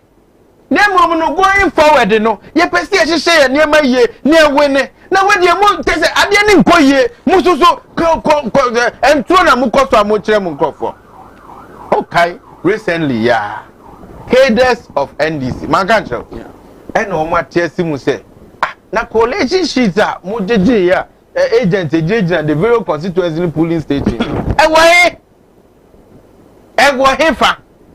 What you say? Even at the national level, Crano, Rojo Metonini person, white, didn't go Jinawi. Or sign 13 college sheets, Anameboa. 13 out of 16. And a man, Anado. Ekoda 51. Now what must I need 13? I got 3 never make a difference. So clearly, no, it shows to say, more Lusu. Recently, someone him say easy, Emra, say, party B, it me across 25%. I was a refund. I said, look at your troll letter. said the party had 47.3. It's here for musica Emma woman. 47 near the winning about Ghana. So when I'm on firm on crop for Namun to a move say, the aqua we what you say? Now, more percent, Moody or Mansua, and Chemu. Chemuni, you were free, and you were and fun. You see, a house divided shall never stand. What you say? This is not the first time. The wouldn't say Atubiga, was prison because of NDC. Yes. Wouldn't say Alotejo Cops was so far or beer what the regional chairman. He has followers. You did the same. National chairman or national secretary and then the vice. All because of the interest of the party. And NDC for the you are comparing apples with mangoes. Why? What you say? Attitude and coffee and pam lote and to be gay. Woman who light, you know. What you say of NDC and for your money enemy, one more that dying. And the party for soldiers, mon sorry. What you say at to be got or say you set up a collation center at the Bunduri Internet Cafe. And it's a no crack. Say person who collected resources, the software and others. And I would the better watch say. Me go find Nasco TV. I'm Bobo. Now TV I don't know man mama jira wa wo hwe no. Akofo do nya 51. Onu so nya 56. Now can 51 and 56 boma. Emro 100. What you say? Eti wo kan no kre tie edin. No kre tie ka na ne ka eyedin. But you have to take it if you want to learn lessons out of it. What you say? Me can we are or some trust na sober reflection of whatever is going on. Now this is some who be compared to. Maybe I do the comparison. But the cost no clearly no. Say what you say, collectors avoka. Wabeka say way there na okujeto na wa resign. It was unfortunate. Who didn't collectors avoka? Ono ET Mensa and a babin. And and NDC no you classify them as three wise men. So unim three wise men as such. It is one more two for ye. Ewo NDC mo. And Wabeka say what they have done it is unfortunate. What you say? Now appointment committee. Who baby say one mu do me dey anything. How many times the ministers were Ghana? What you say? Now ye minister. Now NDC for ma question them. Say yampre ompre say adentina ompre ne je say mono party interest no enye Ghana for ntina mo bawo say mo party akwche dem say ya approve we now amanfo na hu say their leaders he kan enye papa ye nkoye the needful no mo say mo ntiase what did they can say enti no won ko fo na tutu krokro bia ka wo mo ne o mo hu han no and Oman said no, yet amunam because whilst they are there at parliament, you know, one more share one more constituency. They are when you are bemu and the development in Nema air costs they are going on in their constituencies. They are see how come see omo approve you know. Who them say the woman no only the only woman na wetin man to ambulances abra won so call professors ni aduade mo kwa PhD this mo man to ambulance amba yeah we provided 307 ambulance and it's a special initiative on the warehouses one village one dam he has done so many in their concern mu NDC for mo dey difference wo mo ho understand say some of the NPP MPs no yes support to NDC for ni bi during campaign no even financially and as he said no bu awa brama was come out the winning constituency indeed or convert no ultimately can someone approve no even if the person does not fit to be a minister as my can say minister Mike committee no doesn't have the power to disapprove somebody. The rules for setting or be criteria for selecting a minister it is clear in the constitution. Okay, but they could have rejected the nominee. The main can say we see nipa na say e court who bet me dia ba. Pa court na bet say boni we wo si medi kra na. Boni we no court ni na nche say ampa wa ye boni sa. Na nipa ye do amukwe they are already ministers. Why na nya minister fe ne de na kotum. So already na nipa na kasa okura experience. Oba ya no be. What dey can say? Ena ye aduma pasoso nti na Ghana fo atoa ye so. Okay. If ye aduma boni a Ghana fo atoa ye so. What dey can na? Eti no NDC fo no me say wo mo mfre wo mo nkrofo no nkoche dem. No mo nwi Ghana ho kakra. Okay. Dan say mo adwen ni pakitwa na mo ha ya adwen wo Ghana ano. Munyai. Omusa.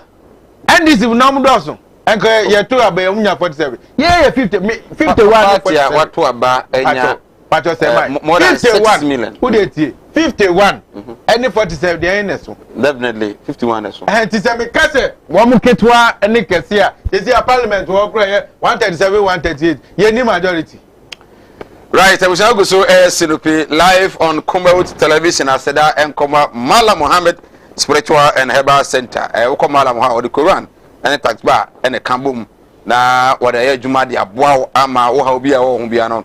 Unyame etumi epi edi ama wase se humbi na hawa obefane kwan na onso etumi anya fa hodi awo ene hwan den edi ama ho bra na malam ontumi emo asanso na ne bebe atena wagbo obi ekwan bi so amana tu kwan yeyi na adwene edi afiri so kra ezi kwaron pe odi kra tie waso ba betumi abo pa ama otumi asa reconnective ama nema etumi akoyi edi ama malam se ebi ana we kuani kuku no na eheda nso sa ebia na bibi na koso etia oba obe eboa sanso na say court case no wanya court case na say ugidi pa sa semo de udibem say bia but near bi the person ye ditia wa so ba wetimi aboa utu gold na so be kono oba bia gold no hu say ye prospect na wo no be kono ni ho bua na kwa bi sikotwa moja na de was say enhu akra bra no to nyame akwan so na efa enya gold no ebitimi to ntimi mo adwuma bia wo ye bia no na apese ekoso a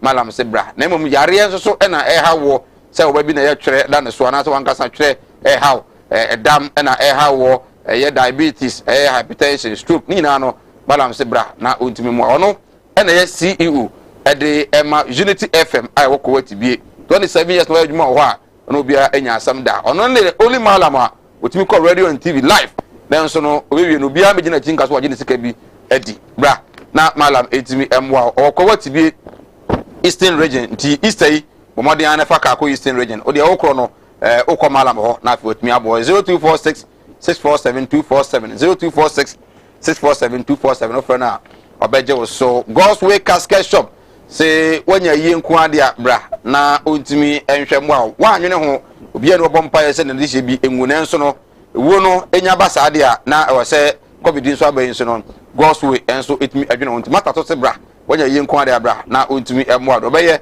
e de aboa ne safe daka no o ma obi etimi ato unisa kwara bitu na krakra na afi watimi ato na se o ye yi nso no niska nso abo obi se ma de ye nsi wo bia ne ho wo ye yi no a na o diska beto bia eda video coverage na ope flowers na ope cha na ope yintuma kwa na ope ana se ebia wono ope ambulance bi ede odehye no atomu a nyina no ba obetumi aboa o se ifodaka no so na workshop bi na ape bia tu alibo wo kasna na nkana wo kasoa wo ebia achimota na ope fodaka no bia tu aton so a obetumi aboa o local na afi foreign ones nyina no obi obefre no e wo 0243 7374570 243-737-457 Oba Kumasen Swa wo Fantini Town and I say liberal about and a God's Way Casket Shop no Tawhid Naturopathic Clinic semen kancho say nei yare na nipa entimi enkoma ye no sere utimi koba de nipa no sere mo anwe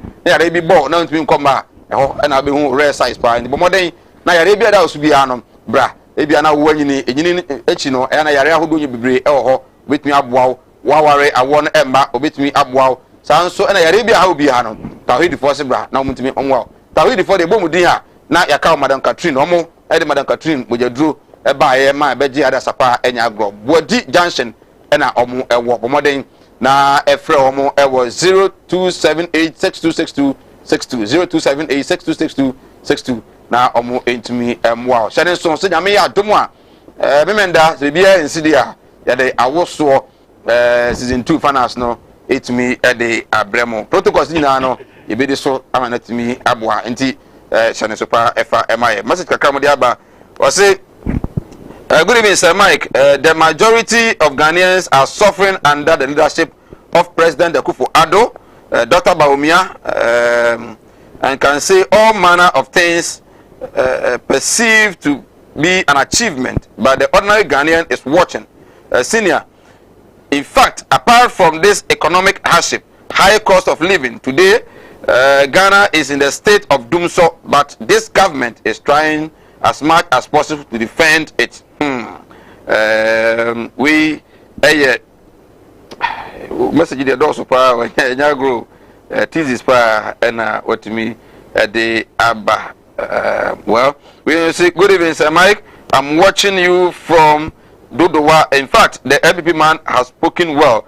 I wish him also well in his endeavor as the deputy secretary. Okay, no, and so there were they free Dodowa abba and no. Hi Sir Mike,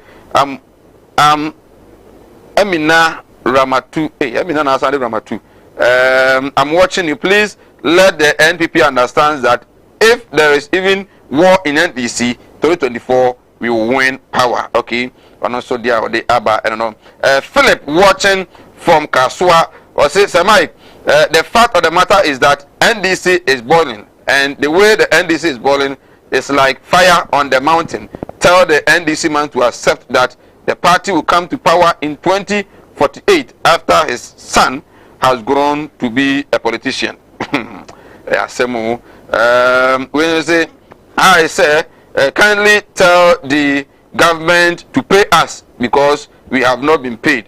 I work under NAPCO. NAPCO, wow. How many months? And more into your moka, oka, and assembly. And also the Abba, I don't know.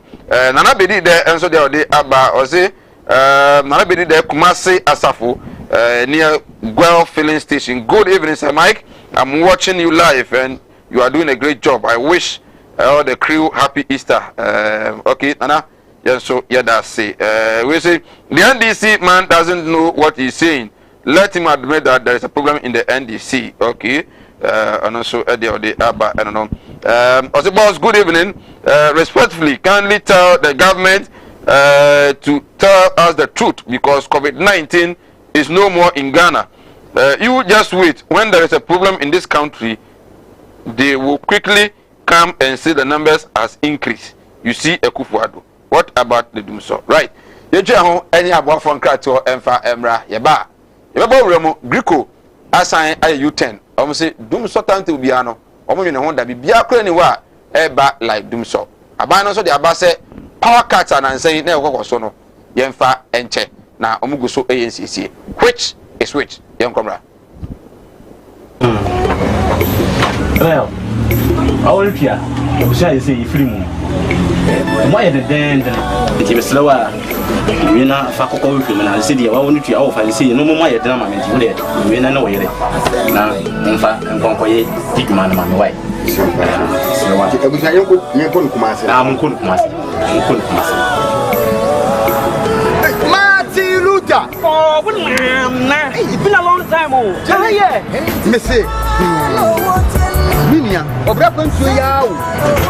Seven and my uncle and Yasha Dion. Your penny as mammy.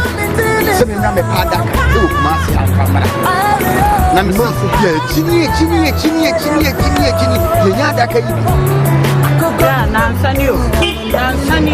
someone that's why we need problem cry. Who made you some free to buy better Ghana? And I'm in a confidential. What one and one said to me, tell you the promise. And what bring them in the capre or do you next time? Ghost rate casket shop. I would massy labor higher. Me call Honoma. I don't want to yes, can't say you.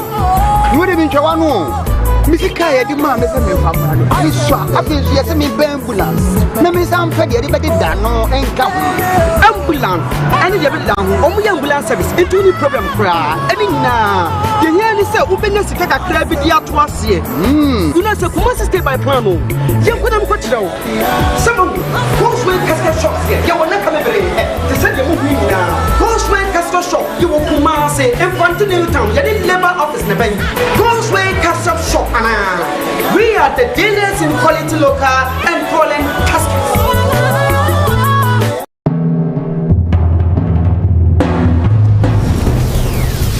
Kumawood TV, Amansane, Yena Yedimu.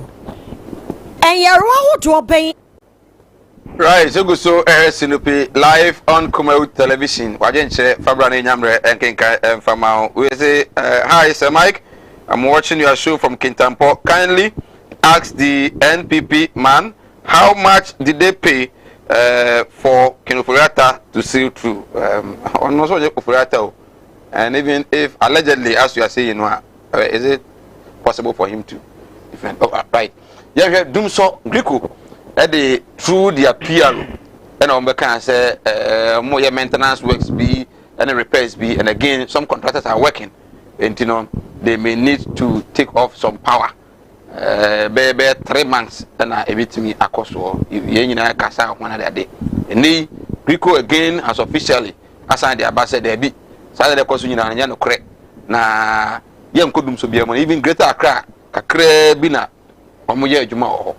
So the question is any light need dundundum no if the government is also saying say we are sorry say power cut e koso dum so na abara mon kan no kra nkyere and I say Paul say Mike me sa do asibiem na me personally me pedum so okay na dum so ya dia me tia ana mi hu a na mi bufu kese ka homa 2016 no ye dia bufu enya dia de na tuti adondoma ni mama what you say ye nyina we adwuma mu ye free bibi performance review no ye no at the end of the year ye hwe ye niema ye wo year ni mu nyina no dia anko ye ni dia e wo senke ye ntimanye then we think about the way forward what you say eti ya me bisa me ho say gridco electricity Ghana water any those omo provide social amenities no omo so omo ye bia na omo ye a edie no ye omo dwen ho so omo antima because hospital say wantima achieve niema ye bisa niema pa o then na wantima give tangible reasons to empenifu ehia ni nyina just spend a whole month for that performance peer review. Yeah, there be as for peer review. Okay. And your performance review. Oh, okay. Peer review there PS. Ebi a mention for normal kohwe Kumasi South for nyema omoye. Na Kumasi South for kohwe mention. We are ma rate you. They are rating. Say we ya there, we nya there. We adhere to standard. We adhere to make sure say you are at par. But your performance reviewer, yeah no activities amoye nyina no you should rate it. Near say a conforming to the standard that you are setting on now. We are not going to accept any incompetence way from those you can say ya from mu adwuma e wo Greek koni electricity ni ade. Won ka say ya maintenance wo ba bia abroche to amonya maintenance. They do. Identity light ni mbo na ni kra abra omutimi ya maintenance. What are you talking about? What do you say? We will not accept it.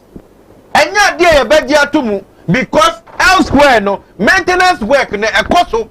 I didn't know more light in Ambonani.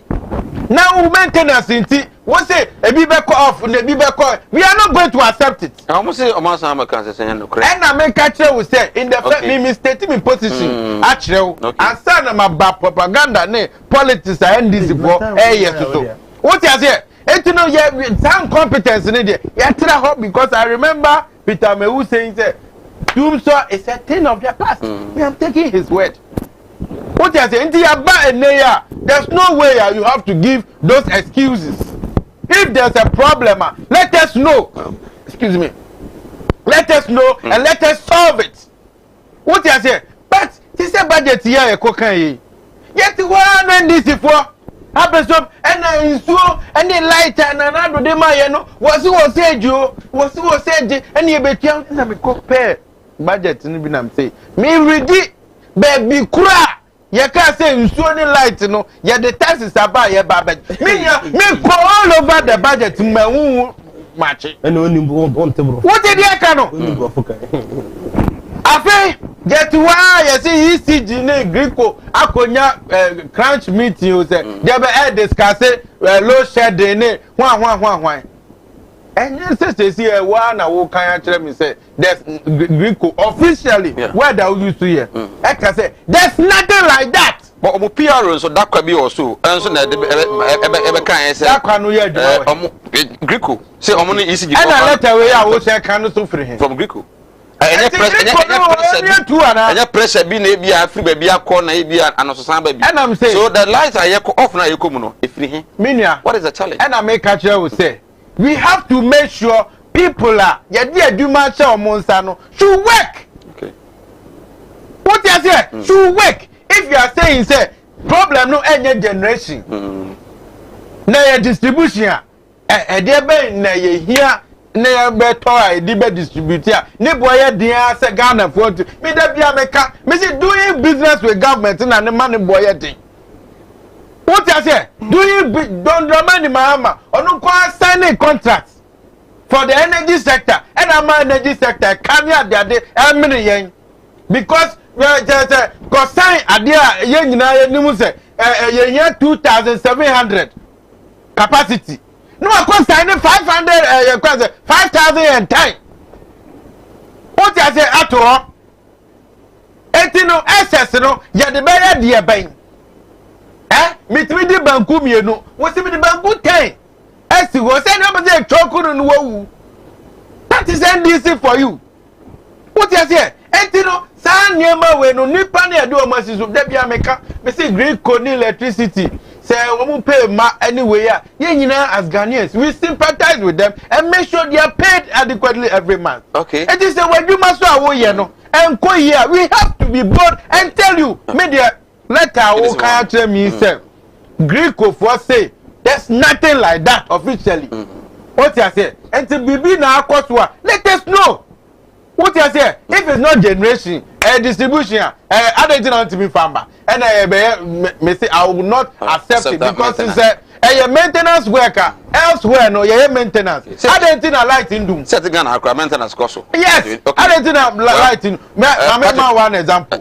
hospital ye fumigation but still yet me the hospital no yes you close down the hospital okay what I say in the same room na e man dem uji awo no same room na ye fumigation room but they do so you way I shifted to a place near affecting the work. We are not there. Don't tell me that reason. No. Atu amintio. Greco for say dum so bia nyama. Sembia na for there discussions. I found say NDC near people. Some things are facts. You don't have to go by it. Any day. And NDC for na say in so no mo dem ayo no so ba be juhuska. Okay. Budget ni kutam. Almost say stop headline. Almost say COVID-19 health levy. Yeah. 1% increment in NHIL. Almost say health insurance, but now agent. Almost the 1% count because of COVID-19. 1% increment in VAT rate. That's not a VAT and gas also. Almost had 1% as I can. I don't think Kojo upon Kuma. Our customer a year a mine. I know call program this one. And the Nippon or Tolu Busan say, but that's the carry young Babajan. COVID-19, Muko World Bank or $100 million. Muko Stabilization Fund, Sika, na President Mahama, and the NDC Abani DSC, or Manuko, here my young Kuyi, Eko 200 million Ghana cedis. Musa BA Fund, Magana for donati, Mamusumunya 44 million Ghana cedis. And the first scanning in our Hina, Musa Baji a tax said, what the Baby Chap of the Nentika. Answer the man who I Ghana for you, some punk one and say. COVID-19 kana diaban nsuo ni niam na ya chiche man we have to pay for them and this person just say ko bi opon kuma nim de o kan and o kan wie no MPB aban mu nipa bia me kan chance asem o kan na nya no kre and asabi sabi we suso enye ye funyale and o makan ya kire ho enti mo an ma be ka tre se ensuo ene nkane na mo de maye no mo di tax amode tax na ba o ana ma widi a kire no VAT 1% NHI 1% ana mo de a chanda and if some say di enti na mbe je mo se COVID-19 ke de aba ensuo ne light me na da mo de maye no eno ana mba be je enti se wunni ba bi o wa ma kire.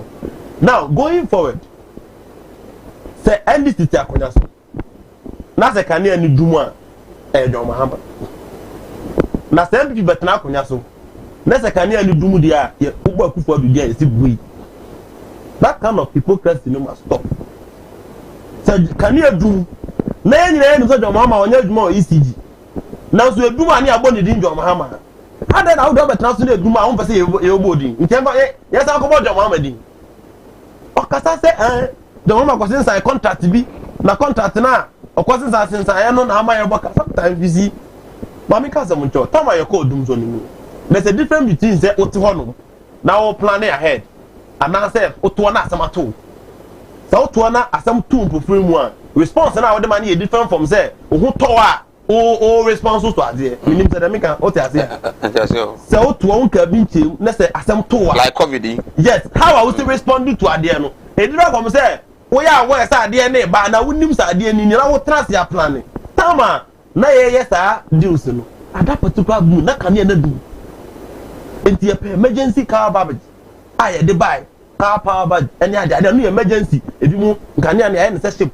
na de aba and ye ne de susu ni epia de aba and ye sa dwene away ahead say ade no kuro ne tra na etre tama ye susu ano ade be ba ha ya Malcolm here, Mohi. I heard the end cocoa and eat you too. And then, one of the say, oh, pass, I can the containers is what they're about. Let you work. Go not say, your work work. Area and baby, I near call for me and any party to win out to call looking can here. And here, send this idea. Yeah, planning to a near proactive, yes, and say, contractor. As chronic development, now can I back online. Send your bear and some code doom situation movie. Yes, I said, who say Canadian who produce we are about master aton because Burkina phone here be Cote d'Ivoire phone here be Togo phone here be and you started NYTI project on by away. Oh my God. Aside in Canada near the Cote d'Ivoire cotton. That's another project and yes, you see and Homa and also make my transfer 200 megawatts to the Burkina, but I'm on by project and I oh yeah, look to free why Ghana has this here 20% of Ghana and Canadian co-order. Under the NDC, the program a rural electrification program. Every year, near add 5%. Maybe I can near the cap. Was it up to 5%? Was it not 2.3%? 5%. Go and check our budget. Go and check. No, is it a budget you want me to check or? Because I know of 2.3%. I know because I are debatable. We're doing 5% annually. Check all the general report. Check every report. The baby person check it because minimum. Obiakran debated that you are the first person debating. Yes, I have to because you are giving me say me checking budget, but you know say. But not so who read the budget you give account of what has happened in the energy sector in them 2018 budget. Can of attack say Ombe added 450 megawatts in 2018. It is in the budget. So when I say go to the budget, in the budget you account for what is happening in the energy sector. And I'm telling you, sir, we're doing 5% annually. This is a fact. Nobody can dispute it. Obian dispute that because they're a fact. Under their tenure, MPP, in the last 4 years, only 5%. They were doing 0.2% a year. As in Kania, you come class in class here. And the Aquaman of Boagana for Kanian. And this one banana of Mama since I contract a Google. I'm a systema planter, a producing Kania. And class every Kanian Udim. See, I can't say, I know, you say, baby, I can't in a 333. You're called campaign. It is one of them for course. You're called campaigners, and you're far a Dujama Panas. Who fed Dujama what a pampitry? And when I saw one who in Kanian, I was shocked. The Kwamasa Central. Who tried Yaya now what? And Kuna says that you're not abrutire Jamtown. Only now Kanian, Amasa Central. Company say by the end of the term, now being 20% na nkane anko hoda sa nkane na almost say eshigu kwa no omo de komo almost na ayede eto betra TV so na ka kire Ghana for say the mama kwa sign contract e man nkane na aba buso ama ebi sei meanwhile you ride them so na adum your light meanwhile obi wo Ghana ha ohun nkane ada na what kind of person are you project abeto ya na extend electricity to rural communities rural education program because e be kasa the mama na dey buy entino what jai you are not extending the electricity as send an etian and etian on yanisa. And we are not blaming Ghana for that is why Ghanaians voted against them. Maybe I'm on entum, maybe I'm on to the with me a friend, but I will buy my TV on them call from the tea or phone. Na intimi entum so the point I was trying to make is that some 7 before the name say and this focus inside and second say take or pay energy sector obi obeka say energy focus say contract take or pay no know what happens in the energy sector breed down take or pay breed down ya dey go see awa ya ma China for 30,000 tons of cocoa every year for 10 good years and this year we try all at them. You try even including 2016 you free abem you try ya Ghana for 30,000 tons of cocoa and any agreement be energy sector because of how huge investment is take or pay because we be see terminal plant or the very hello good evening so what assure and say investment obina so nyame adom boko dey be free Alhaji enti ofinima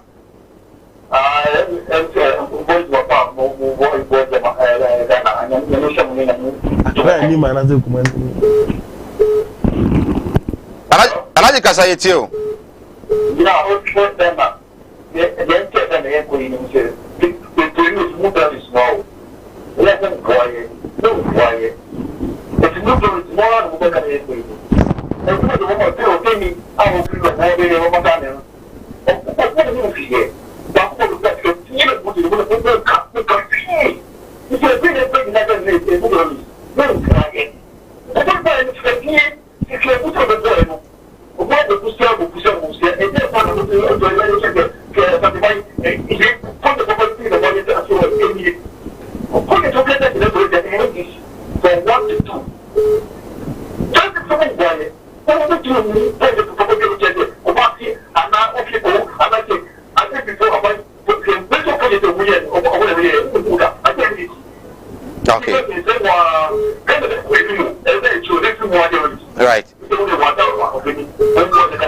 Right.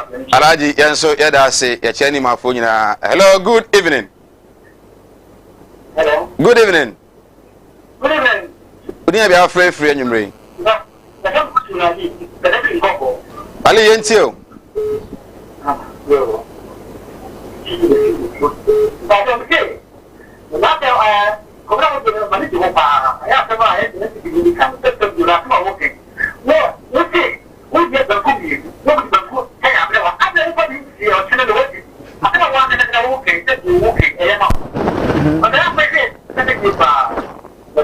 Okay.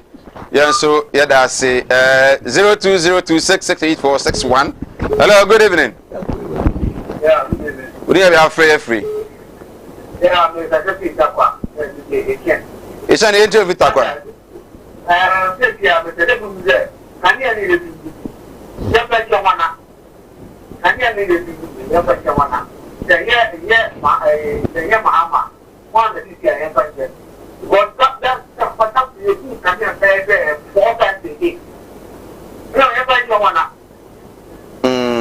As a once we are doing so, Nibi.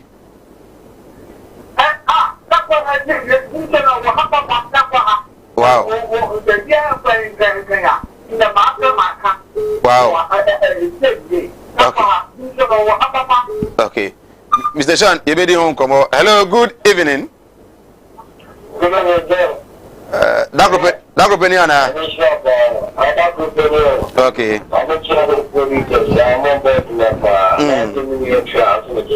Okay.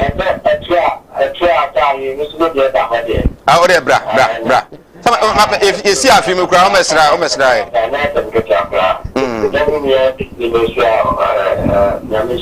Okay. Also, a position being there and top of a time that you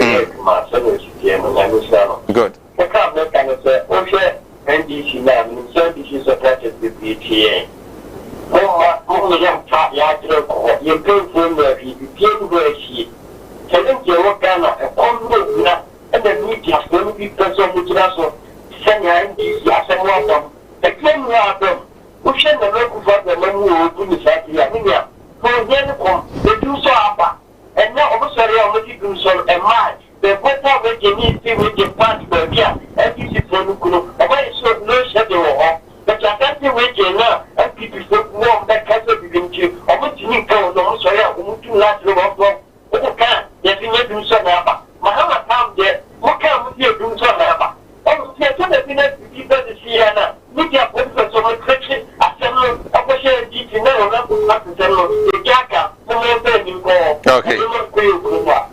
Dr. Yana say hello, good evening. Hello. Good evening. Good evening, sir. Good evening, be free.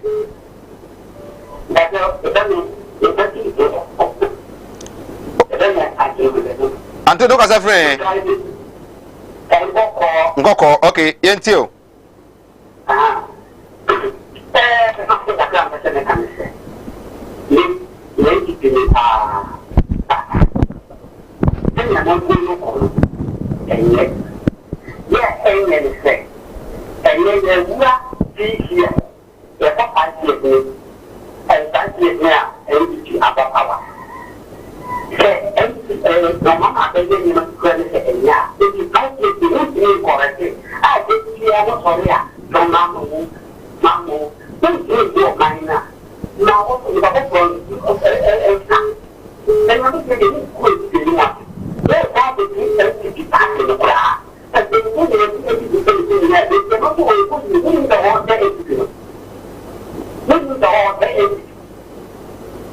Okay.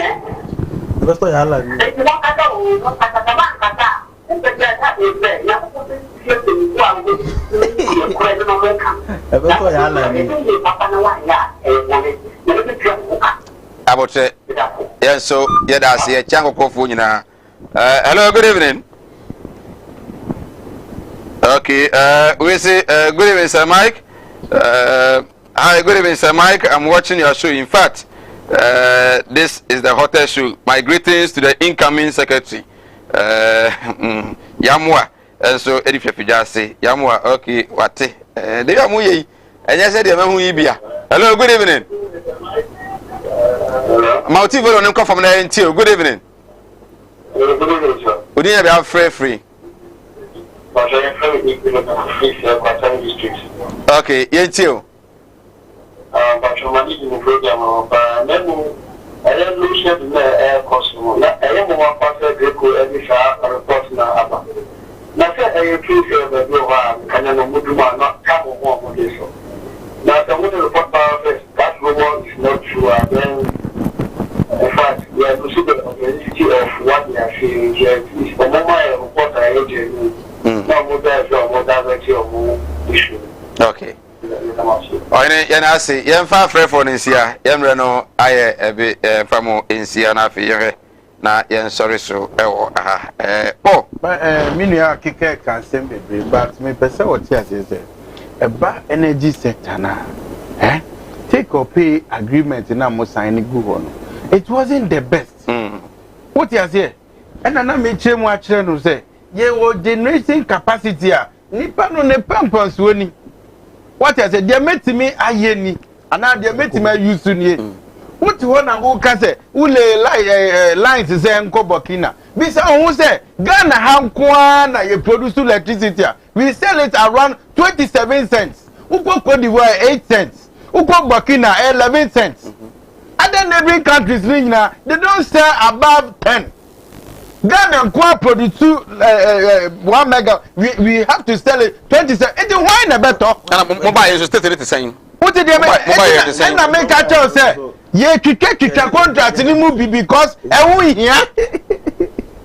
hia what did you can say me I'm not against rural electrification but I no me come what you say nya ndisi for na de buy rural electrification was started by Buzia unim mama me catch up Buzia uboni dia ade de kan no rural electrification ubodo mama dia ade de kan no dum so ubona na do dia ade de kan no free SHS Oba President Kufuor free maternal care. Obia woni de enkofo obi de enkofo obi de. Nti de e kan say. Adia e cost one me the light adundun am against. What you say am against but at the boni ni adwen boni a mo tin say contract afaso ni so egu ho no e na ama ye bre but the catch them say ni papa ba ye be hwe ni asolve magana for one top. Financial Secretary for the NPP in Ashanti Region Communication Team member. And then Deputy Ashanti Regional Secretary hopeful Paul Kwabna Yando and I Otin in Kano. Yes, Patrick. Now what's that man? Be any message?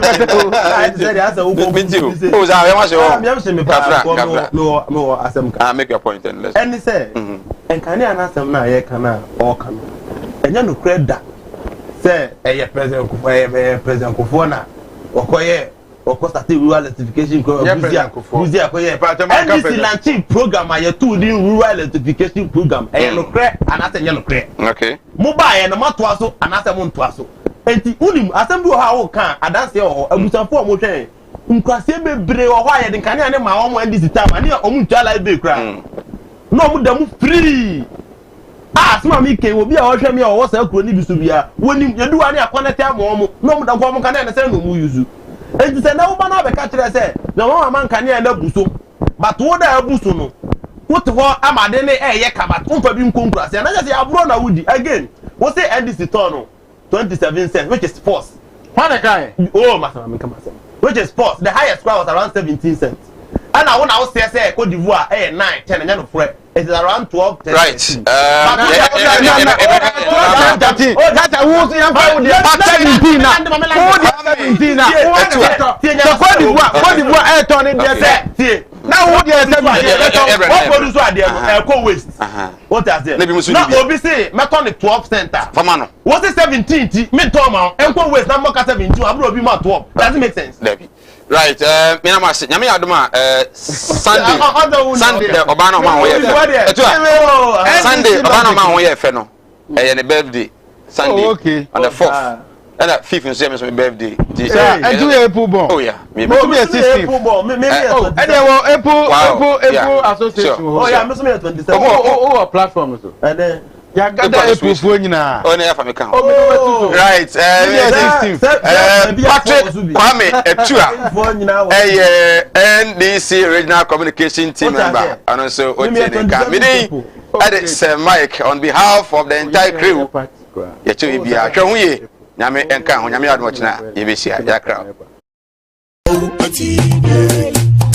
Oti animudia me manfo nyi bintina mo ne yira ebinu ba from ho se me o ma asofo nso no mo nya ma asore ma akom obi o ho amene wo kasa stroke a chino wa ya stroke no enko malam se bra ya adwuma me mene da okay kwesi da edwoda ebanada okuoda yawada efieda ana menya adwuma na fieda wo beto ya waso me hwaw because nipa ana wo homeda nyankopon eni homeda okay akwala na wa wo no akwala na nya 10 years eko 15 years on nanteda woda fom obi so ho wa akwala na no isonsuo obi so ho so wa akwala no de ye ya fe no kon no ya na echi na da so ebia na ne tachere ma fe na ne tini enwo ye kete oh ha no chine tachere ma te se abo wo no malam se nkasa fa na bra ebi so wo ho so amene wo kasa o se ne ba no ono matrama do wi jot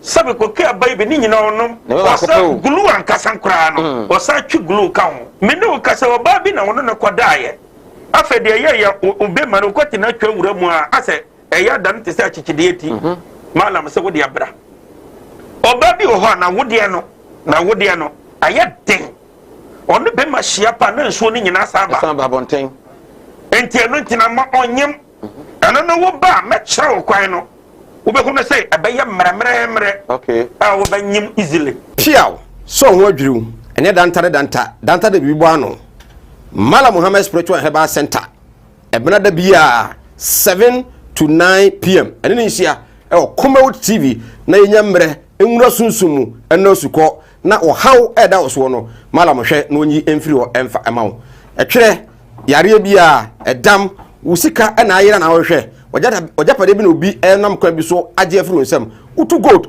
na opese onya emwa anase ebia kontuo enema ayedin amawo oba no odaso jonso anase akontuo enema ayedin amawa bra Mala Muhammad Spiritual Herbal Center na kache kwaw atibie tienie kwaw atibie Eastern region eho ena malam wo esikafo amantem wo de odu kwawu a wo so kwawu atibie uduru wo bebe pa wo yira kora no a busa Unity FM ana wo be frɛ 0246 647 247 0246 647 247 eya tie bi na entumi emwa piaw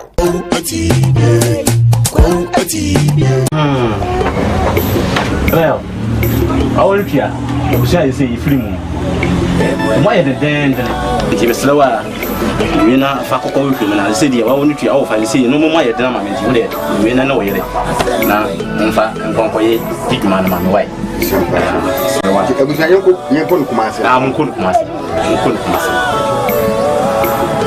Martin Luther oh nah it's been a long time oh yeah me say minia obra kwantu ya o semina na ma ya nke twene ni ahwedan yo ne busu ya fani asoma me semina me pada ka do Kumasi akamara na me so ya chini